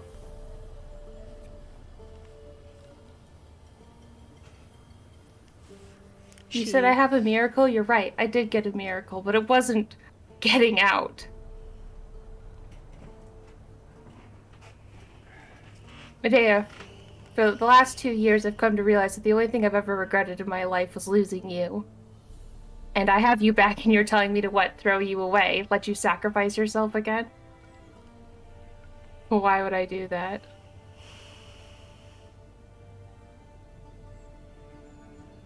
Is that what you want? Do you want me to leave? I want you to be happy. You made me happy! You made me happy! Yes. I know, I've seen you be happy with Titania through what I've done. In a way that you never were happy with me.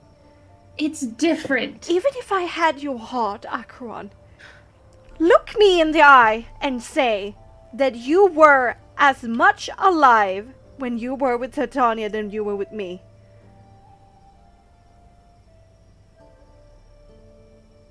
Look me in the eye and say that. You know that I can't. Exactly. It's different. That's... The problem was never you, it's the church, which is...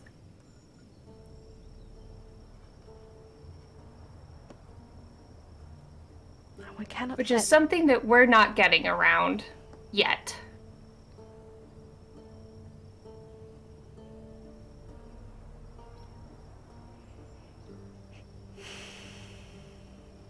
Your church is just an excuse, Acheron.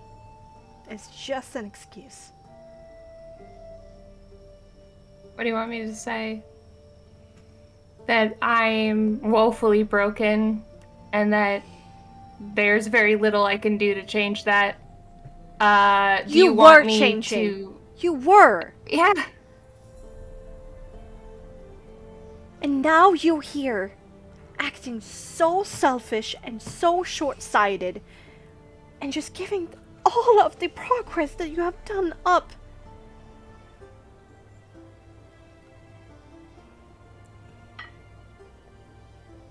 So there is an idealist still inside of you. Good to see not everything died. Don't start. Everyone, just don't start. What did they do to you?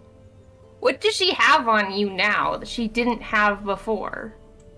Other than me, which is a stupid fucking thing to let her control you with. Using you to control me with? That's a stupid reason? Really? Well, if letting my life be ruined over the fact you died is stupid, then either it goes both ways or you're a fucking hypocrite, doesn't it?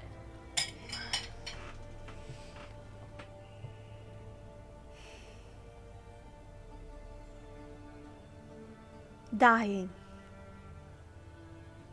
Being dead. Is what changed me. Acheron. Because there wasn't a cute little afterlife waiting for you. You know what? Fuck you. And your acidic behavior right now.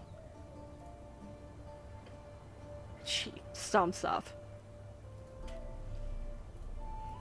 Acheron just doesn't really know how to deal with all the situation and everything, and I think being far enough away just kind of like turns as if to like gets up as if to like go after her, and then just there's just like so much anger and frustration, and just lets out like an absolutely like primal scream of frustration and rage, and then just sits back down at the river or the stream silently and doesn't move.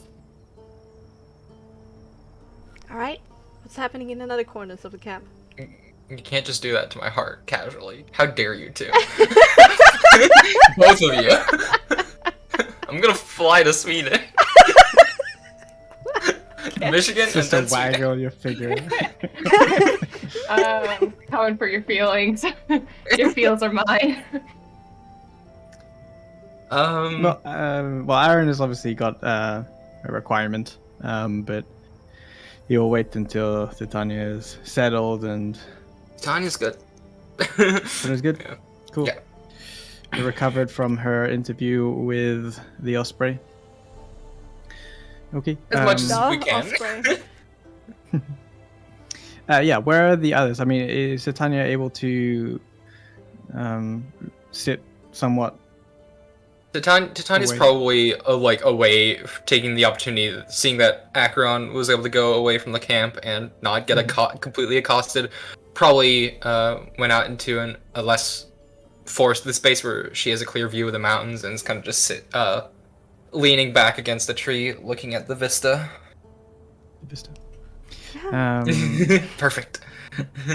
Okay, because after taking care of Celia, taking off the saddle and like making sure she's squared away and whatnot, his next objective would be to find her, and not in any sort of stealthy way, walk up, but not like in a challenging way.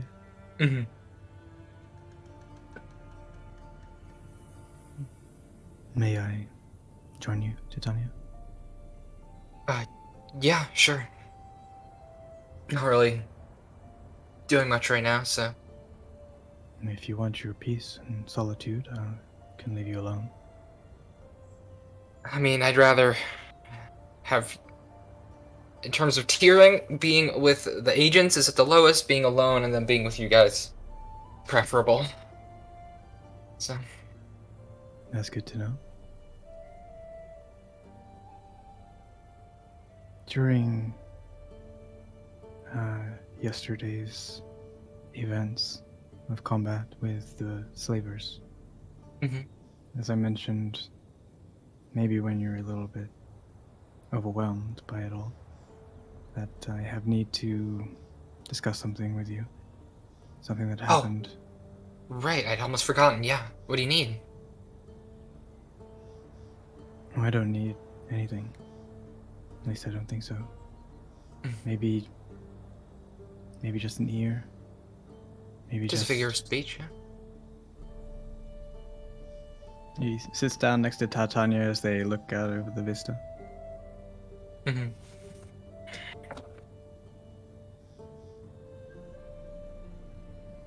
that breathing exercises that we did with Acheron and the dance that I did also to try and understand what it is inside me that Osprey found.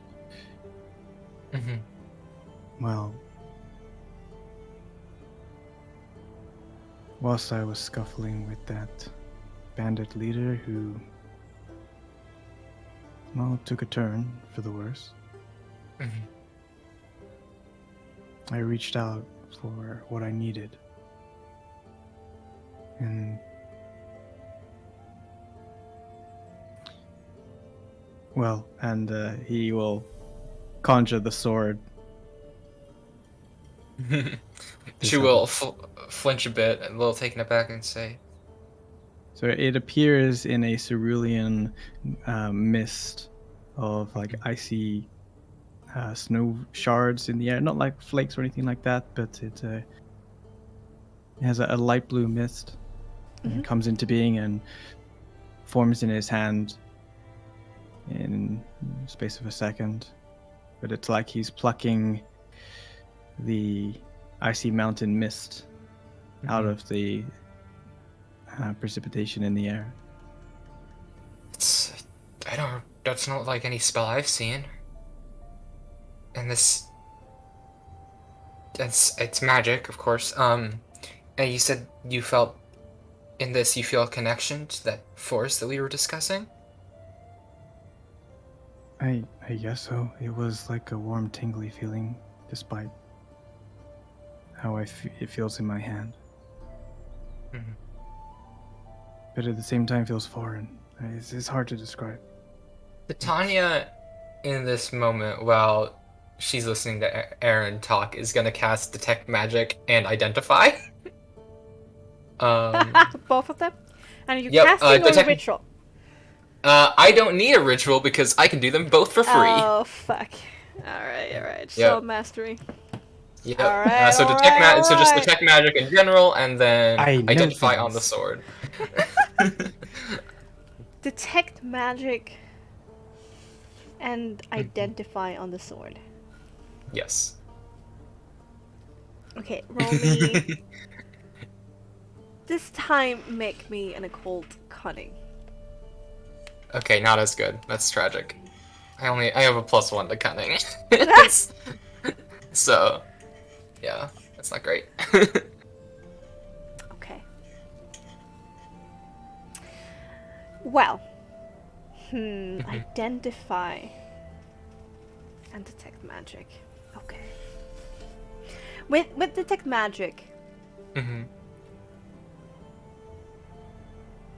you sense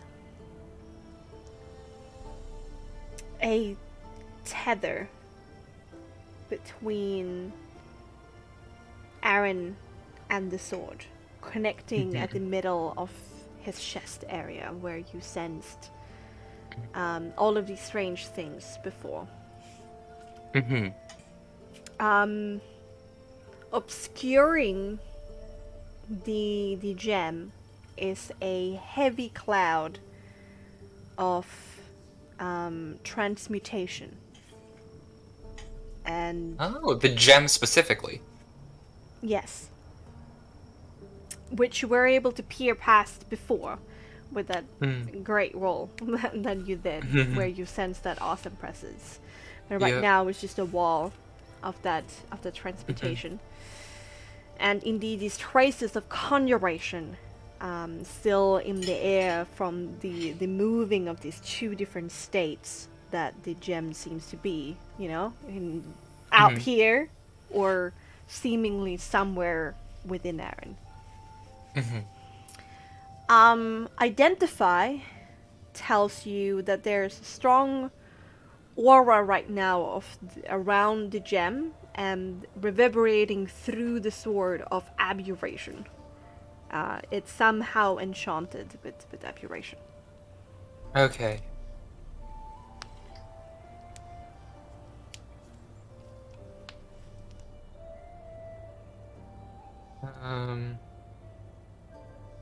Yeah, she will take note of all this, in-game and out of game.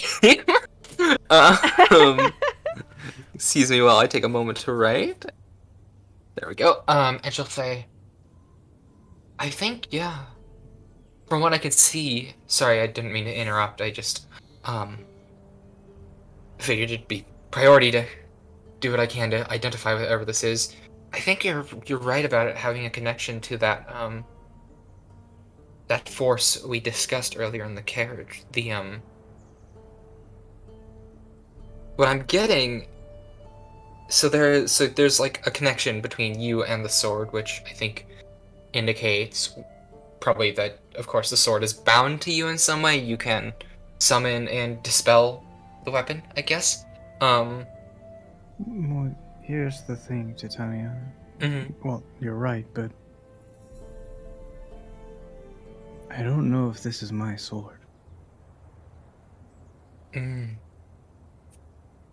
How do you mean? Well, my sword went missing. Or was taken. And this is just what is manifested through the act of need. I never felt a pull or a connection with my sword up until I needed it whilst I was fighting that slaver, and before then it was just a sword with a shiny bauble.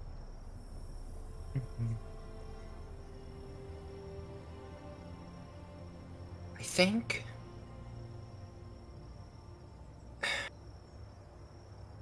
I'm fairly confident at this point that that gem is more than just a gem. The transmutation, that obscurative force that was preventing us from getting a good look at whatever was within you, is now around the gem on the pommel. Clarifying with the GM, that's what you described, right? Indeed. The transmutation? Indeed. Okay. There's like a hazy wall kind of preventing whatever vision you have to penetrate. So I think whatever that great soul power that we were discussing earlier has more to do with this gem. Could you dispel it? Could you dispel the sword for me? Dispel it? Well, you said it appears and disappears, right? Oh, sure, yeah, dispel. Stares at the sword. That actually brings up a good point. Have you figured out, is it an incantation or is it just instinct? It's a feeling. It's, I had a short conversation with Akaran last night who called me a dangerous, unreliable wreck of a non-human. That was nice. That sounds like them, especially right now. And I managed to remember that feeling of need. And so I have that remembered, I guess, and try and feel that way to bring it out. And whilst I feel like I have control over it, it's still very foreign, and yet there's still something more to it. Like I can feel this thing. It has its own strength. It has additional properties that I just don't know how to explain. It's back before I slept, I had more strength. I had a stronger connection to the deity I used to serve. And that felt like it was an agreement. Like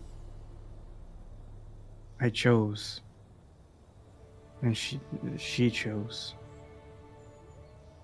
to offer that connection. But this feels like it takes.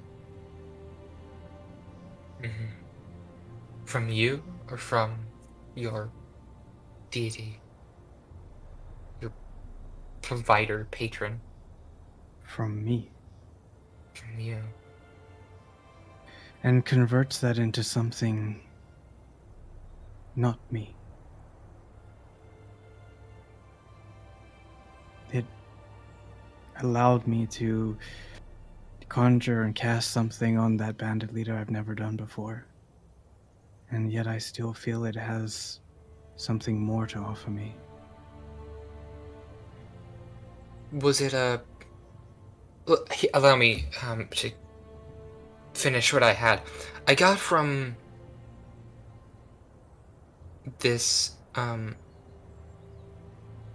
It appears the sword has its own magical properties now, which is different. Actually, I don't know if it was different. I never got a chance to identify the old sword in this way, so it might still be the same, but it also might be different. Besides the point, this appears to be enchanted with some abjurative spell. It took that from me, in a sense. It felt what I needed. And it appeared, and I was just as ready to cast my own protection spells that I've always done, but instead,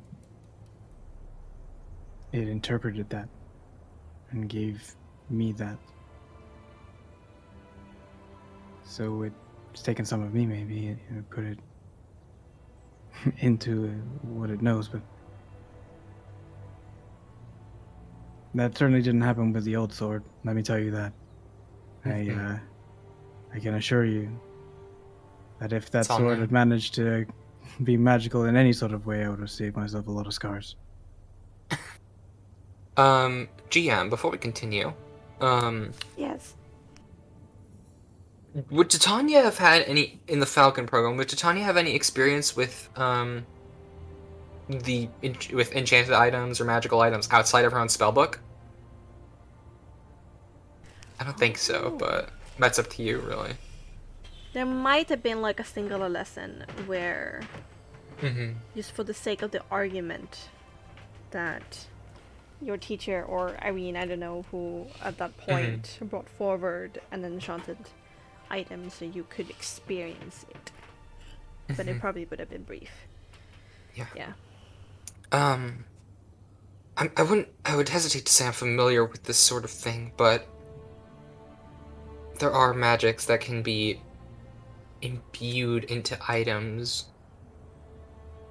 Presumably it's the same process of the way we use soul power to manifest our magic, but put into a weapon or an item. My spellbook is kind of a similar example, but not exactly the same. It's mostly for the memorization and recording of spell and incantations.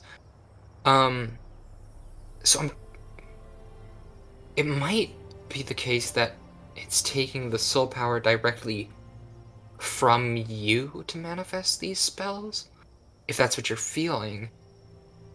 Presumably the spell takes soul power.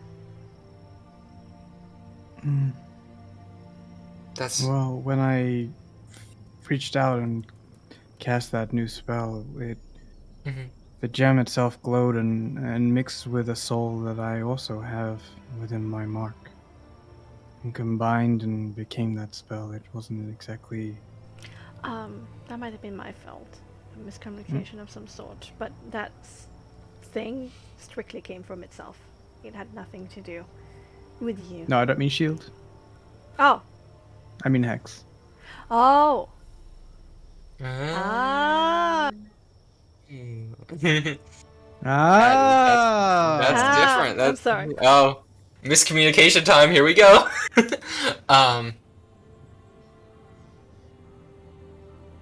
Was this?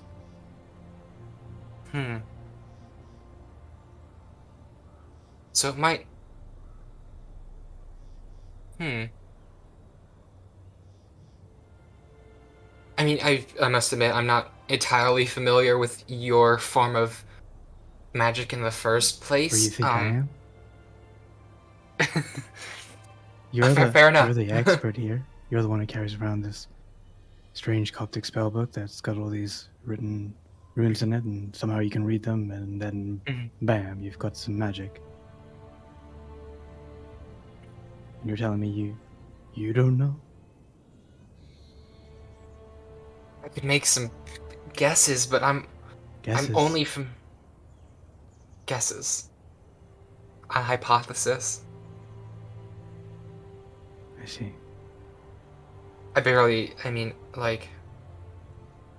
know how to, in a lot of ways, I know how to use my magic. But I know I'm playing with fire, so to speak, playing of trying to understand things that are at present a lot beyond my understanding. I only know that about how.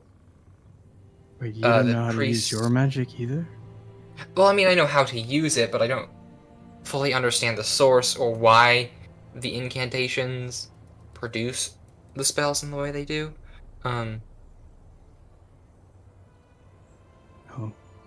It's been a lot of guessing and experimentation and hoping that there's no break in a pattern, you know, like, oh, this has worked thus far. We can assume it'll work in the future, but of course you can't, like,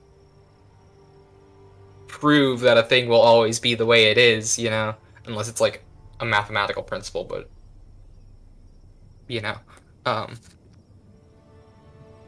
mathematical principle. For example, she picks up her pen and is like, if I drop this pen once, twice, 3 times, you know, we see it fall every time, but without continuing to repeat that, there's no way to know if it won't just float once. And do I have Mage Hand? I want it. I'm trying to prove a point. Yes, she casts Mage Hand on the pen, and then it floats. It just holds, the Mage Hand holds it in the air.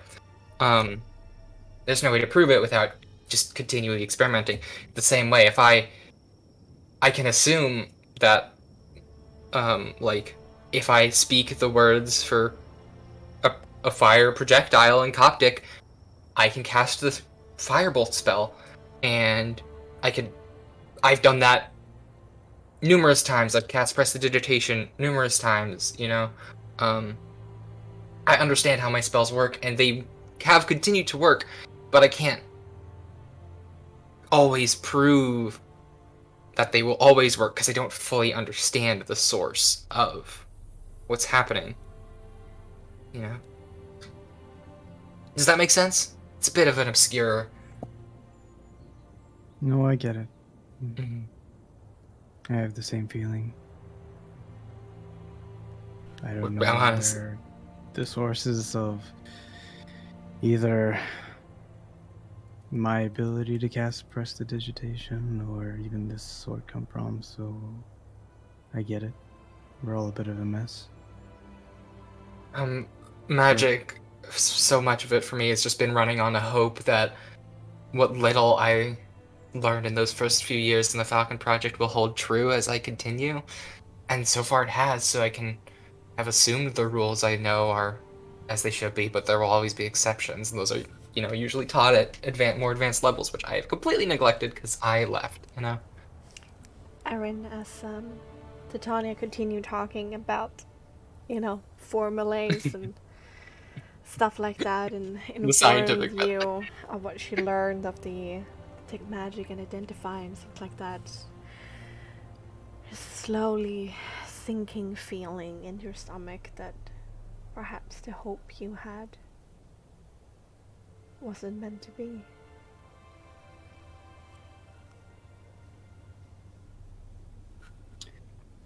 Titania's voice slowly drifts into the background haze of like talking about mathematical formulas until he's barely able to hear her. And staring out into the vista as she goes on and on about dropping pens and gravity. Yeah.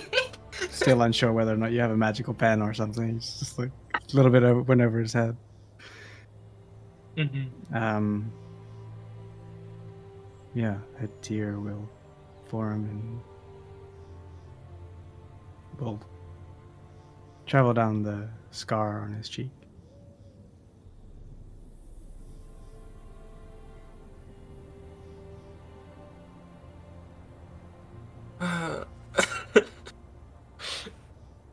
Chat, you can't. You guys can't. I'm trying to.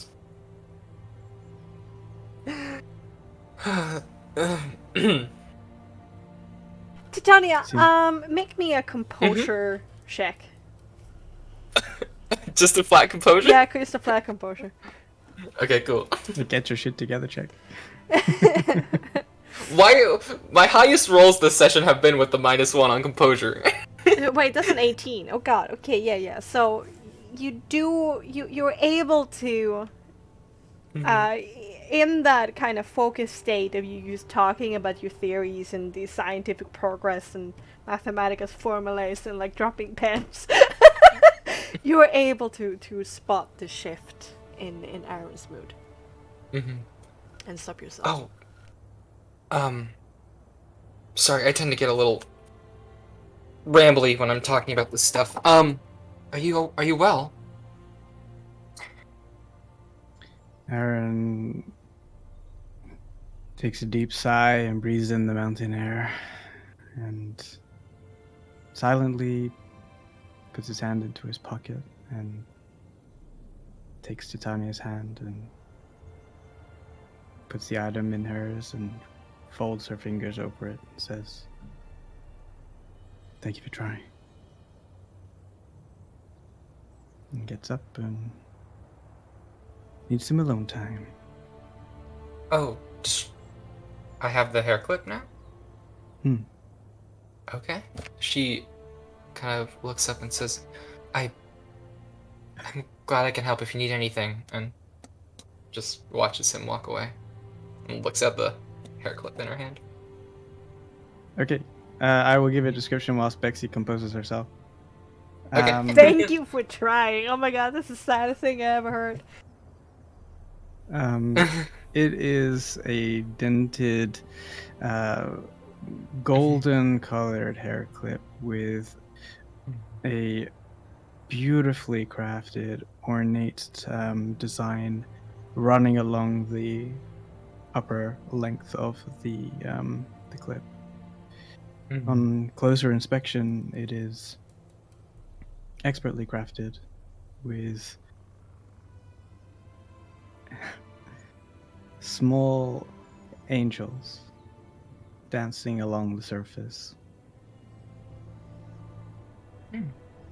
with where the dent hits and the damage is obvious. The design starts to shift but is missing, and it is unusually light.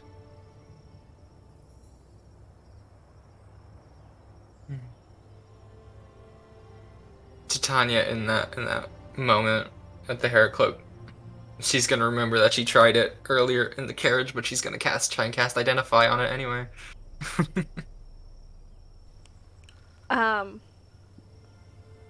What do you think, Adrian? She's just trying, like, in that moment of, like, after hearing what Aaron said, she's like, fuck, I need to do it again, I need to check.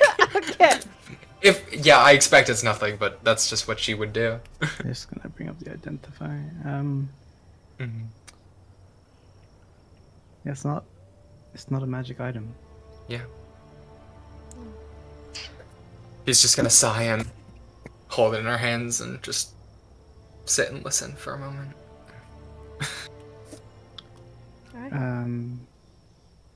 Yeah, it's just unfortunately mundane in a sense, but the craftsmanship is,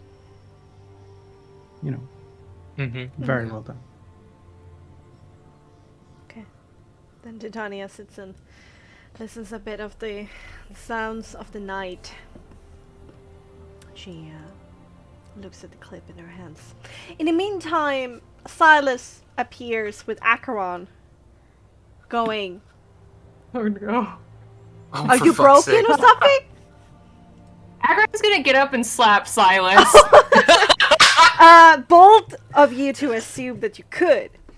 At least Aggron's at least gonna get up and make like a menacing movement towards. They'll give it a go. Make Okay. a roll. Do it.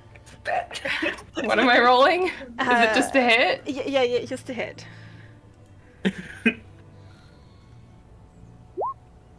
Yeah, fuck. That's just a 17 for today. But this one. that's enough actually. You said Oh, take it so yeah, back. Akron just like literally stands up, turns around, and just slaps Silas like really hard. And it echoes a little bit, and he stumbles a little bit back, holds his hand up to his cheek, and he says, Oh, but we aren't spared. I didn't knew you like this kind of foreplay. Do you need something? Just to make sure that you're not, like, dying. Are you dying? Not yet. Alright, great.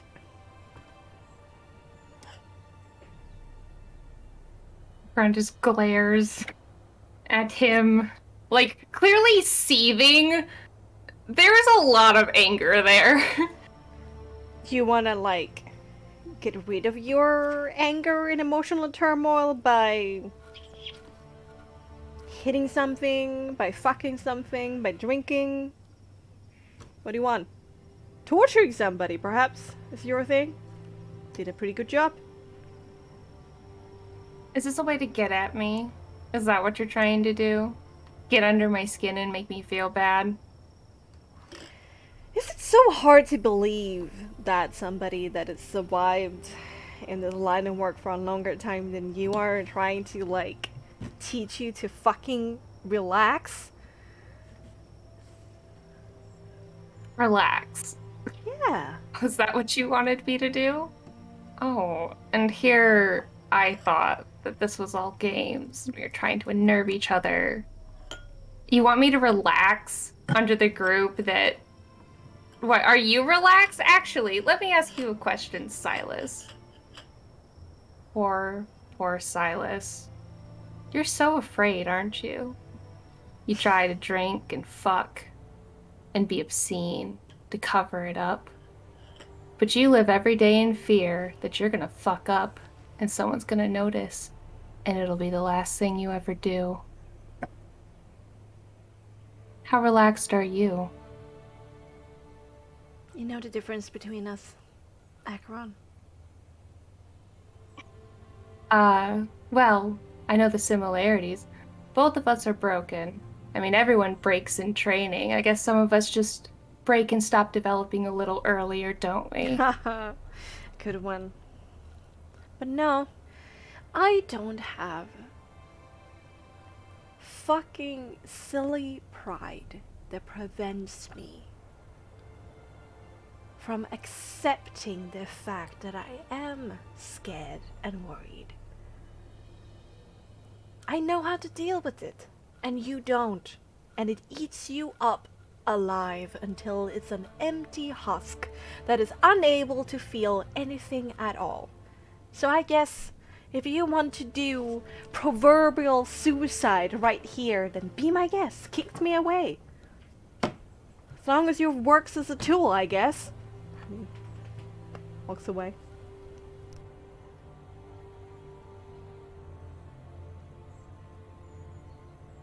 Acheron will call out to him, actually.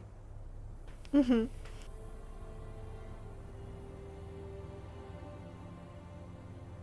And if he turns back around to look at them,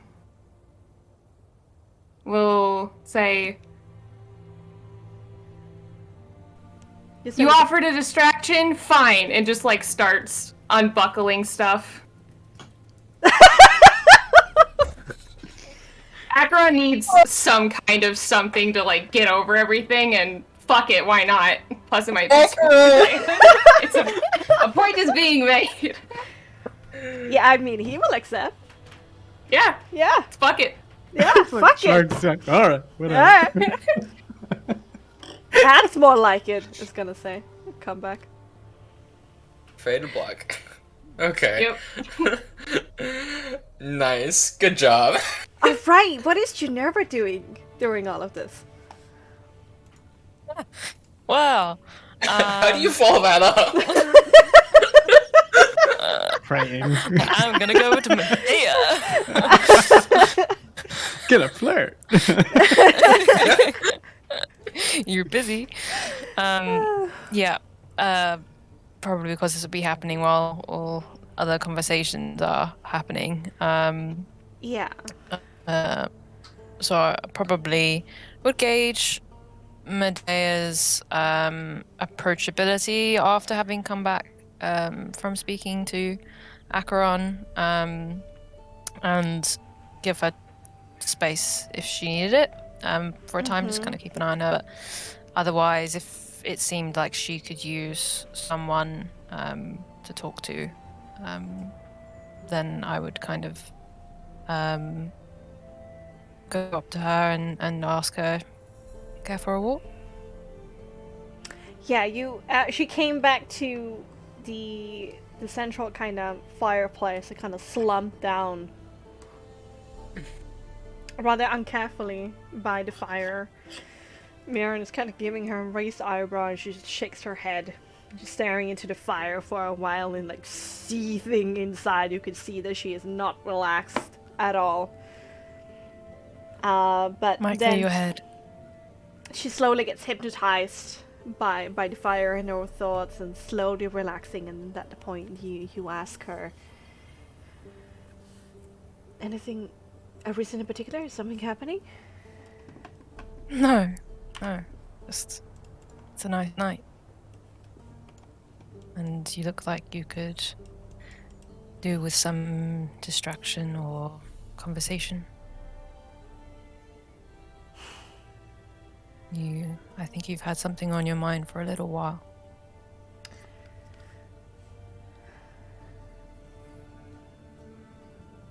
I don't know if it would, but sure, why not? At the very least, there will be a nice view, so there's nothing to lose, really. As long as you got nice views, I guess everything is alright. It's better than nothing. Sometimes it's the simple things that can bring the most joy and peace. Something to go back to that's unchanging, and simpler, and things start to get complex.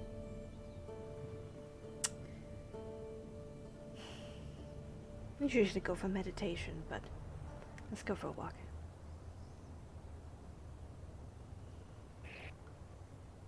So, I remember you mentioning before about your doubts from your experience in the what you felt was the afterlife. Do you want to talk about it? I get the sense it's eating you up a little. I don't think I have any doubts of what's the path I was on. It was just darkness, right? They say that when you have done bad things, that Rion punishes you with darkness.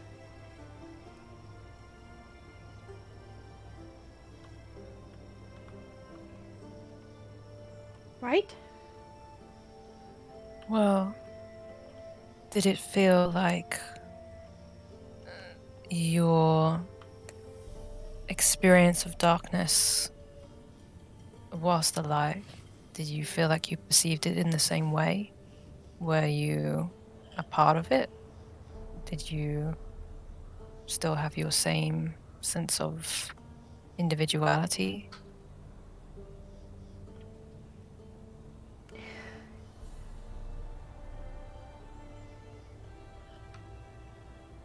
I often pride myself with my ability to express myself, priestess, but in this case, it's just all words fail me. It was like I was there and not there at the same time.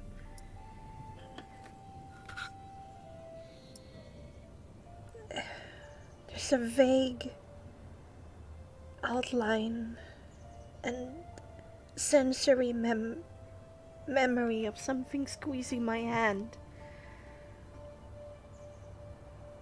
after there was just darkness. then just this unknown amount of time passing.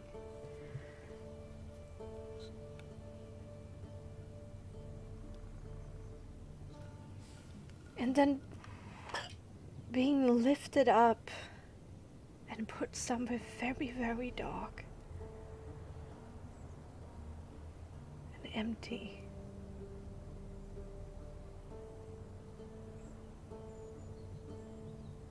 I don't know how long. It felt like an eternity and it felt like seconds at the same time.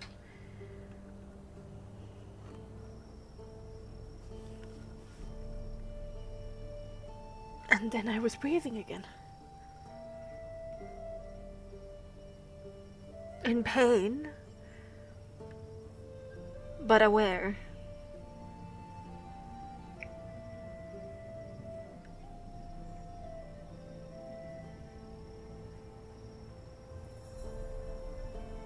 I can't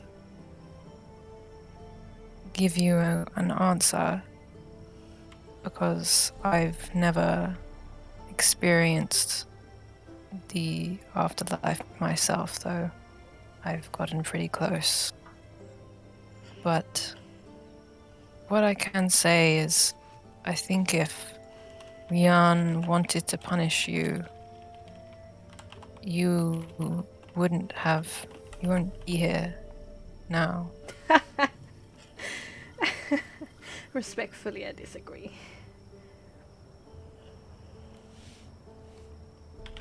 Not all suffering is to punish. Suffering is necessary to grow. Sometimes you have to break a bone to make it stronger. Sometimes the person you were has to die. And sometimes in order to you just hurt, and sometimes you just break.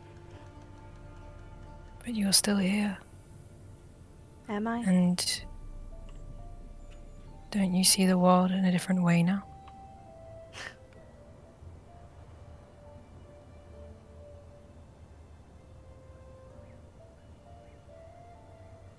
It's not a given. It takes some from your part. It's you decide what to do with the experience and how to take it. Whether you allow it to destroy you or whether you allow it to make you stronger. That's up to you. But while you're alive, you have a choice. And you can choose to push forward, push up, or crumble. Then I guess you will be satisfied to hear that I am willing to be strong to go through the process of redeeming myself so that doesn't happen at the point where I die again.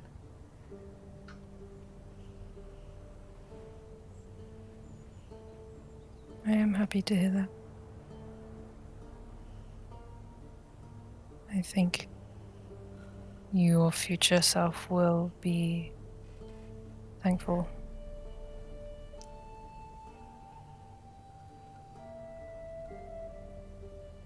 Maybe.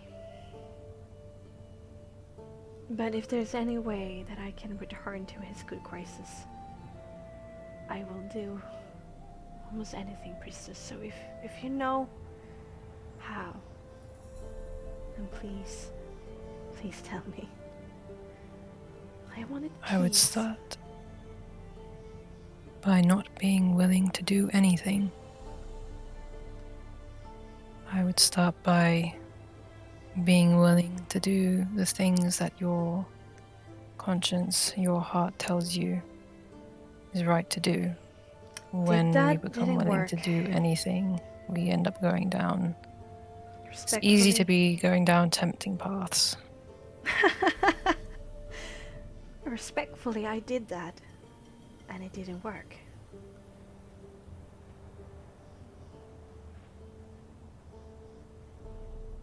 But you're still here. You don't know where you would be if you'd chosen something different.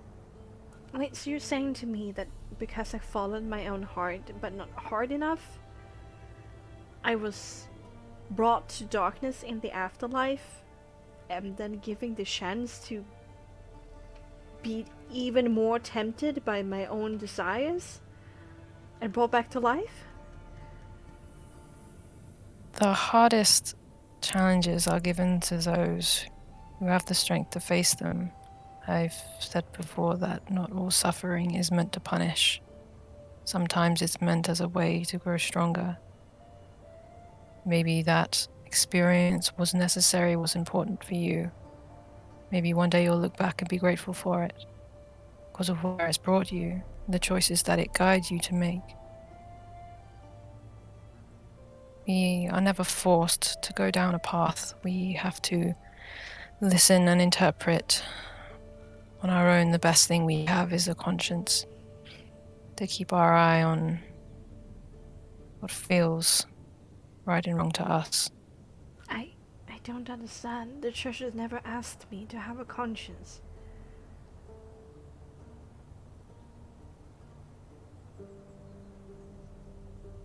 Well, I am. I've found it hasn't led me astray so far. I think that's the way that he speaks to us. What? To all of us. What kind of priest are you, Ginevra? Because you don't sound like the rest. I'm a missionary. I met I missionaries too. speak to a lot of different people.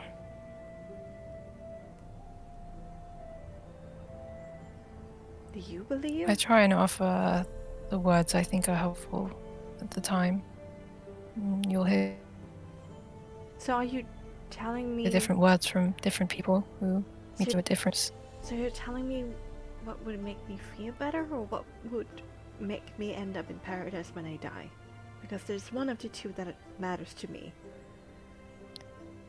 I'm telling you what I think is in your best interest to hear.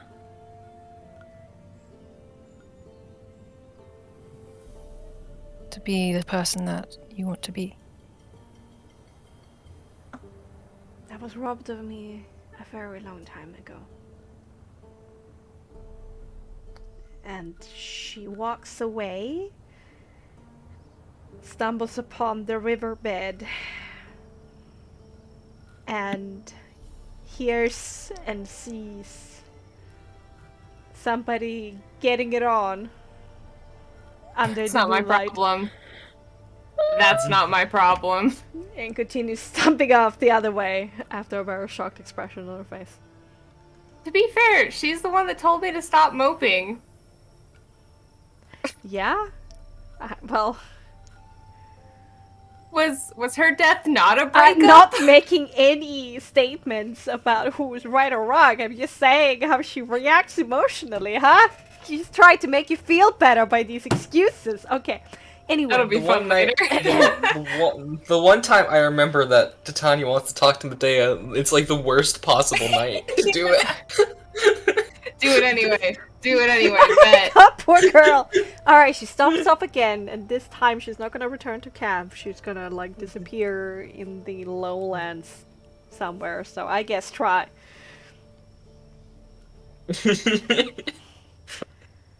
I can't believe, again, when I want to go to the water, there is Acheron either getting it on again. I just want to have a peaceful time. No. By Stop the visiting stream. the streams while I'm using them. I mean, you can go there anyway. I'm not gonna talk to She would've Medea seen tonight. I think- Medea's reaction to that area and decided to go further downstream. Downstream? Are you and- sure? Are they in the water? You better not be. That sounds cold Polluting as hell. the river. First of all, that sounds cold as hell, which does not sound pleasant. Yeah, it's Y'all. not warm, but... No, it's rather shallow. I mean, it's smaller kind of hillside stream. We are not so... fucking in a river. You know. We have standards, like a rock or something. Yeah, standards. Listen, the woods is one thing, and the stream in the woods is another. Yeah. Hey, you know, It's messy. Easy cleanup. Oy, oy, oy, oy. Okay, so Okay. Yeah, yeah. I go downstream. yes. And get some, I guess, until I felt like I was alone, properly alone. Can I interject with something that you might see downstream? Oh. Okay. We're all just exciting. Intrigue Well, I mean, tonight. it's not like there's much space, but I mean... Yeah, no, absolutely, go for it. Now you... You're like, I can't get a break here. Is there no space for me to get some water here? So in a lone little nook down by the water, where he thinks he is alone, Aaron will be doing a dance by himself, as if he thinks that no one's watching. Same dance he did back in Two Rivers. I forget where the place was. Ginevra will stop suddenly on seeing this and quickly, I guess, realizing, like, first thinking, is he doing? Like, maybe soul training or something, and then I think he's dancing, and will kind of soften and have that little sense, probably, that she shouldn't be watching, that it's probably quite a private moment, but nevertheless be unable to take her eyes away from this mystery, this aloof figure in a moment of softness and somewhat perhaps vulnerability, or a personal moment, and be appreciating the fact of all things that she's seeing him dance, and silently sit by the water, and if she can still see when she's sitting, I don't know. If so, and place her hand in the stream and just let the cool water run over her fingers, and watch, wishing she could join.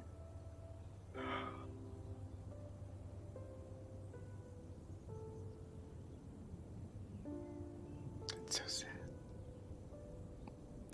So sad. Such a tragedy.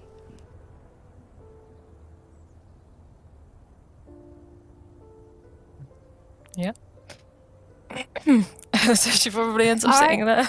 Okay, Aaron, make me a perception composure with disadvantage. He has his eyes closed.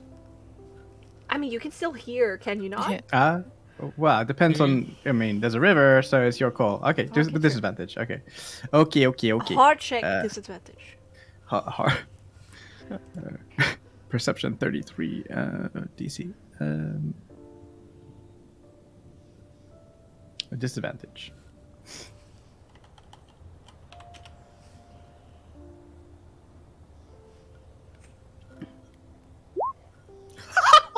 Oh my god! And he's got his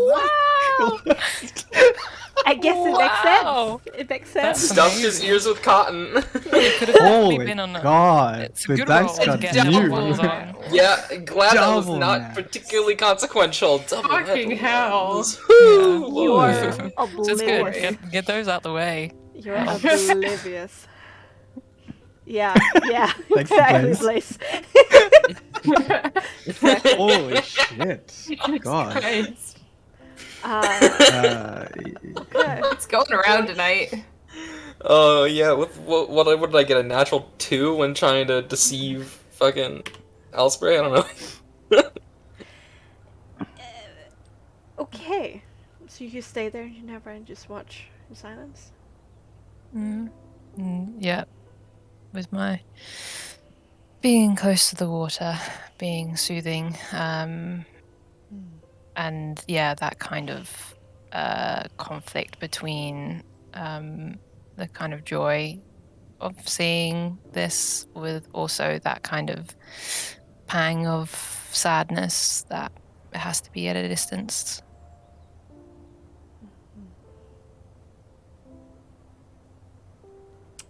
Okay. Anybody doing anything else interesting tonight? Whilst you there were watching Aaron. Stalker. Maybe now isn't a good time, but Jesus Christ. Titania has her hard book, her hardcover book now. Uh-huh. She has a good amount of souls. Can I start working on getting a new spellbook? You can start copying down a spell.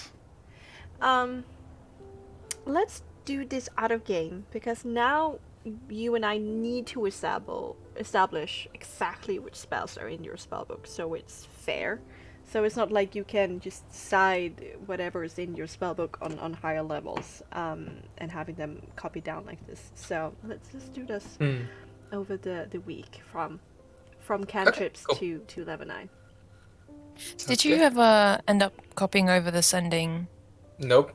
You didn't, but you have the scroll, right? Or did I take it back? You have it. No, you have it. I still have it, okay. I haven't come back to it while I haven't had the souls, and now I'm not going to come back to it until I have my new spellbook. And we're being watched? Gotcha. Okay, yeah. It's not too hard to pass the scroll, but yeah. Mm-hmm. Yeah, and other than that, Titania's probably going to pray tonight again. Okay. And you leave Medea be, okay. Yep, I'm not. Oh, I'm sorry. After my shenanigans, Akron's just gonna head back to camp and be broody around the fire. Okay. Tanya gives you a hug. Okay. So Jennifer did want to speak with Aaron, but probably because she couldn't tear herself away from watching, and he would probably, depends on how long he's doing it, whether he would stop soon before How long wanted to is go he to doing bed. it? Probably 2 cycles of the song, maybe 3.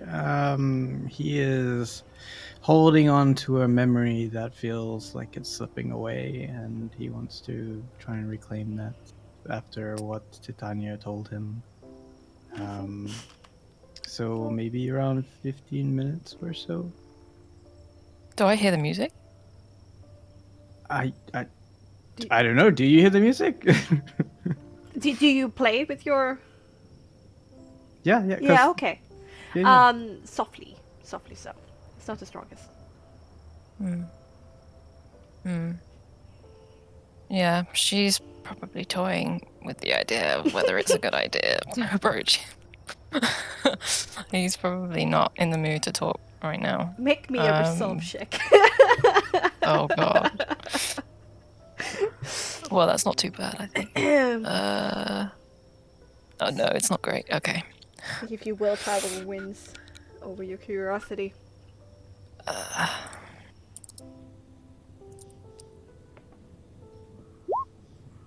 Okay. Well, you're very much in control. Okay. She will leave him be. It's probably better that he has his moment. He's going through something obviously right now. She will save her apology maybe for when he's more in a place to hear it. Okay. Fair. We'll just head back. Probably put both her hands in the water as like a final centering, splash her face a bit, and then head back. For Titania by the fire, Akron probably looks a little disheveled, and I think if Titania's before that, I want to know how you left Silas. Oh, as soon as we're done. This was just a distraction. We or you?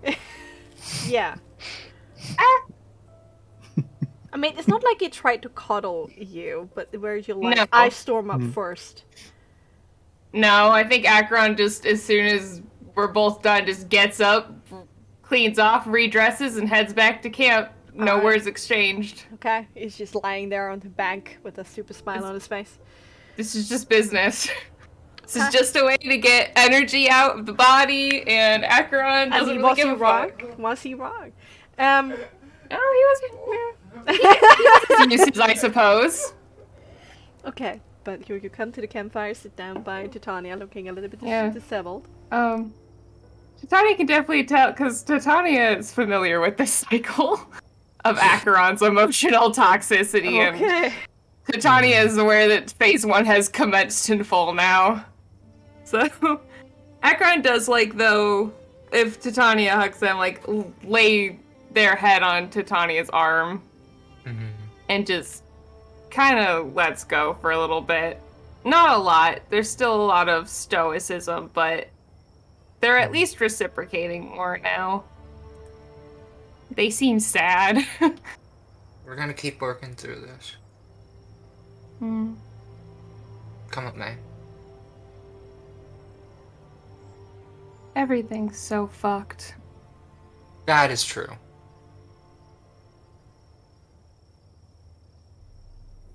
Like, I just can't argue with that. No amount of years of research or education is gonna make me argue that. I'm glad you're here, Tia.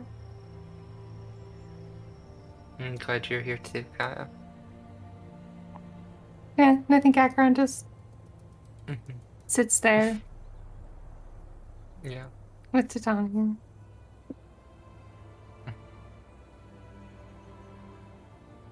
Okay.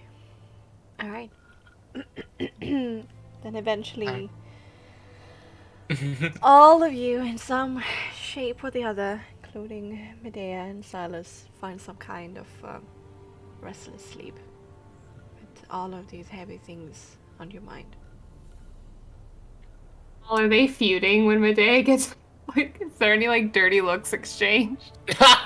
Or any sign that, because I don't know if Akron, does Akron know Medea saw them? Probably not. Akron was busy. Yeah, Akron was busy. So, is there any external signs that Medea's pissed? Make me an empathy composure with advantage. Right.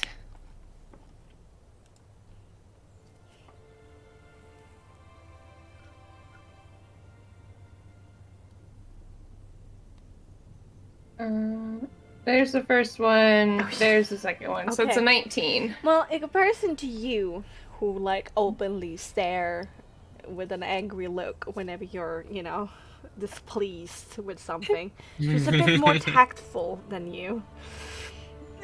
Meaning that she doesn't look at you at all. And when she doesn't look at you at all and ignore you, it means that she doesn't want you to see. Ah, okay. Maybe Akron feels a little guilty. Well, you don't know. I mean, she could still be angry. This is, I mean, well, from the, not from the thinking that she saw, from the earlier conversation. Yeah. We kind of feuded it out earlier. Yeah, there was some words being flung. Akron does nothing to resolve the situation, and in fact, starts ignoring Medea as well. Ooh, healthy coping mechanisms right here. Yeah, okay. they were taught to Akron by the people who raised them. The church. Okay. Yeah. Lol. And indeed, one by one, you find yourself a restless sleep, knowing that before the end of tomorrow, you are going to reach the mountains and the fort. And with that, we're going to end tonight's episode of Ancient's Return. Woo! Woo! Wow, that was a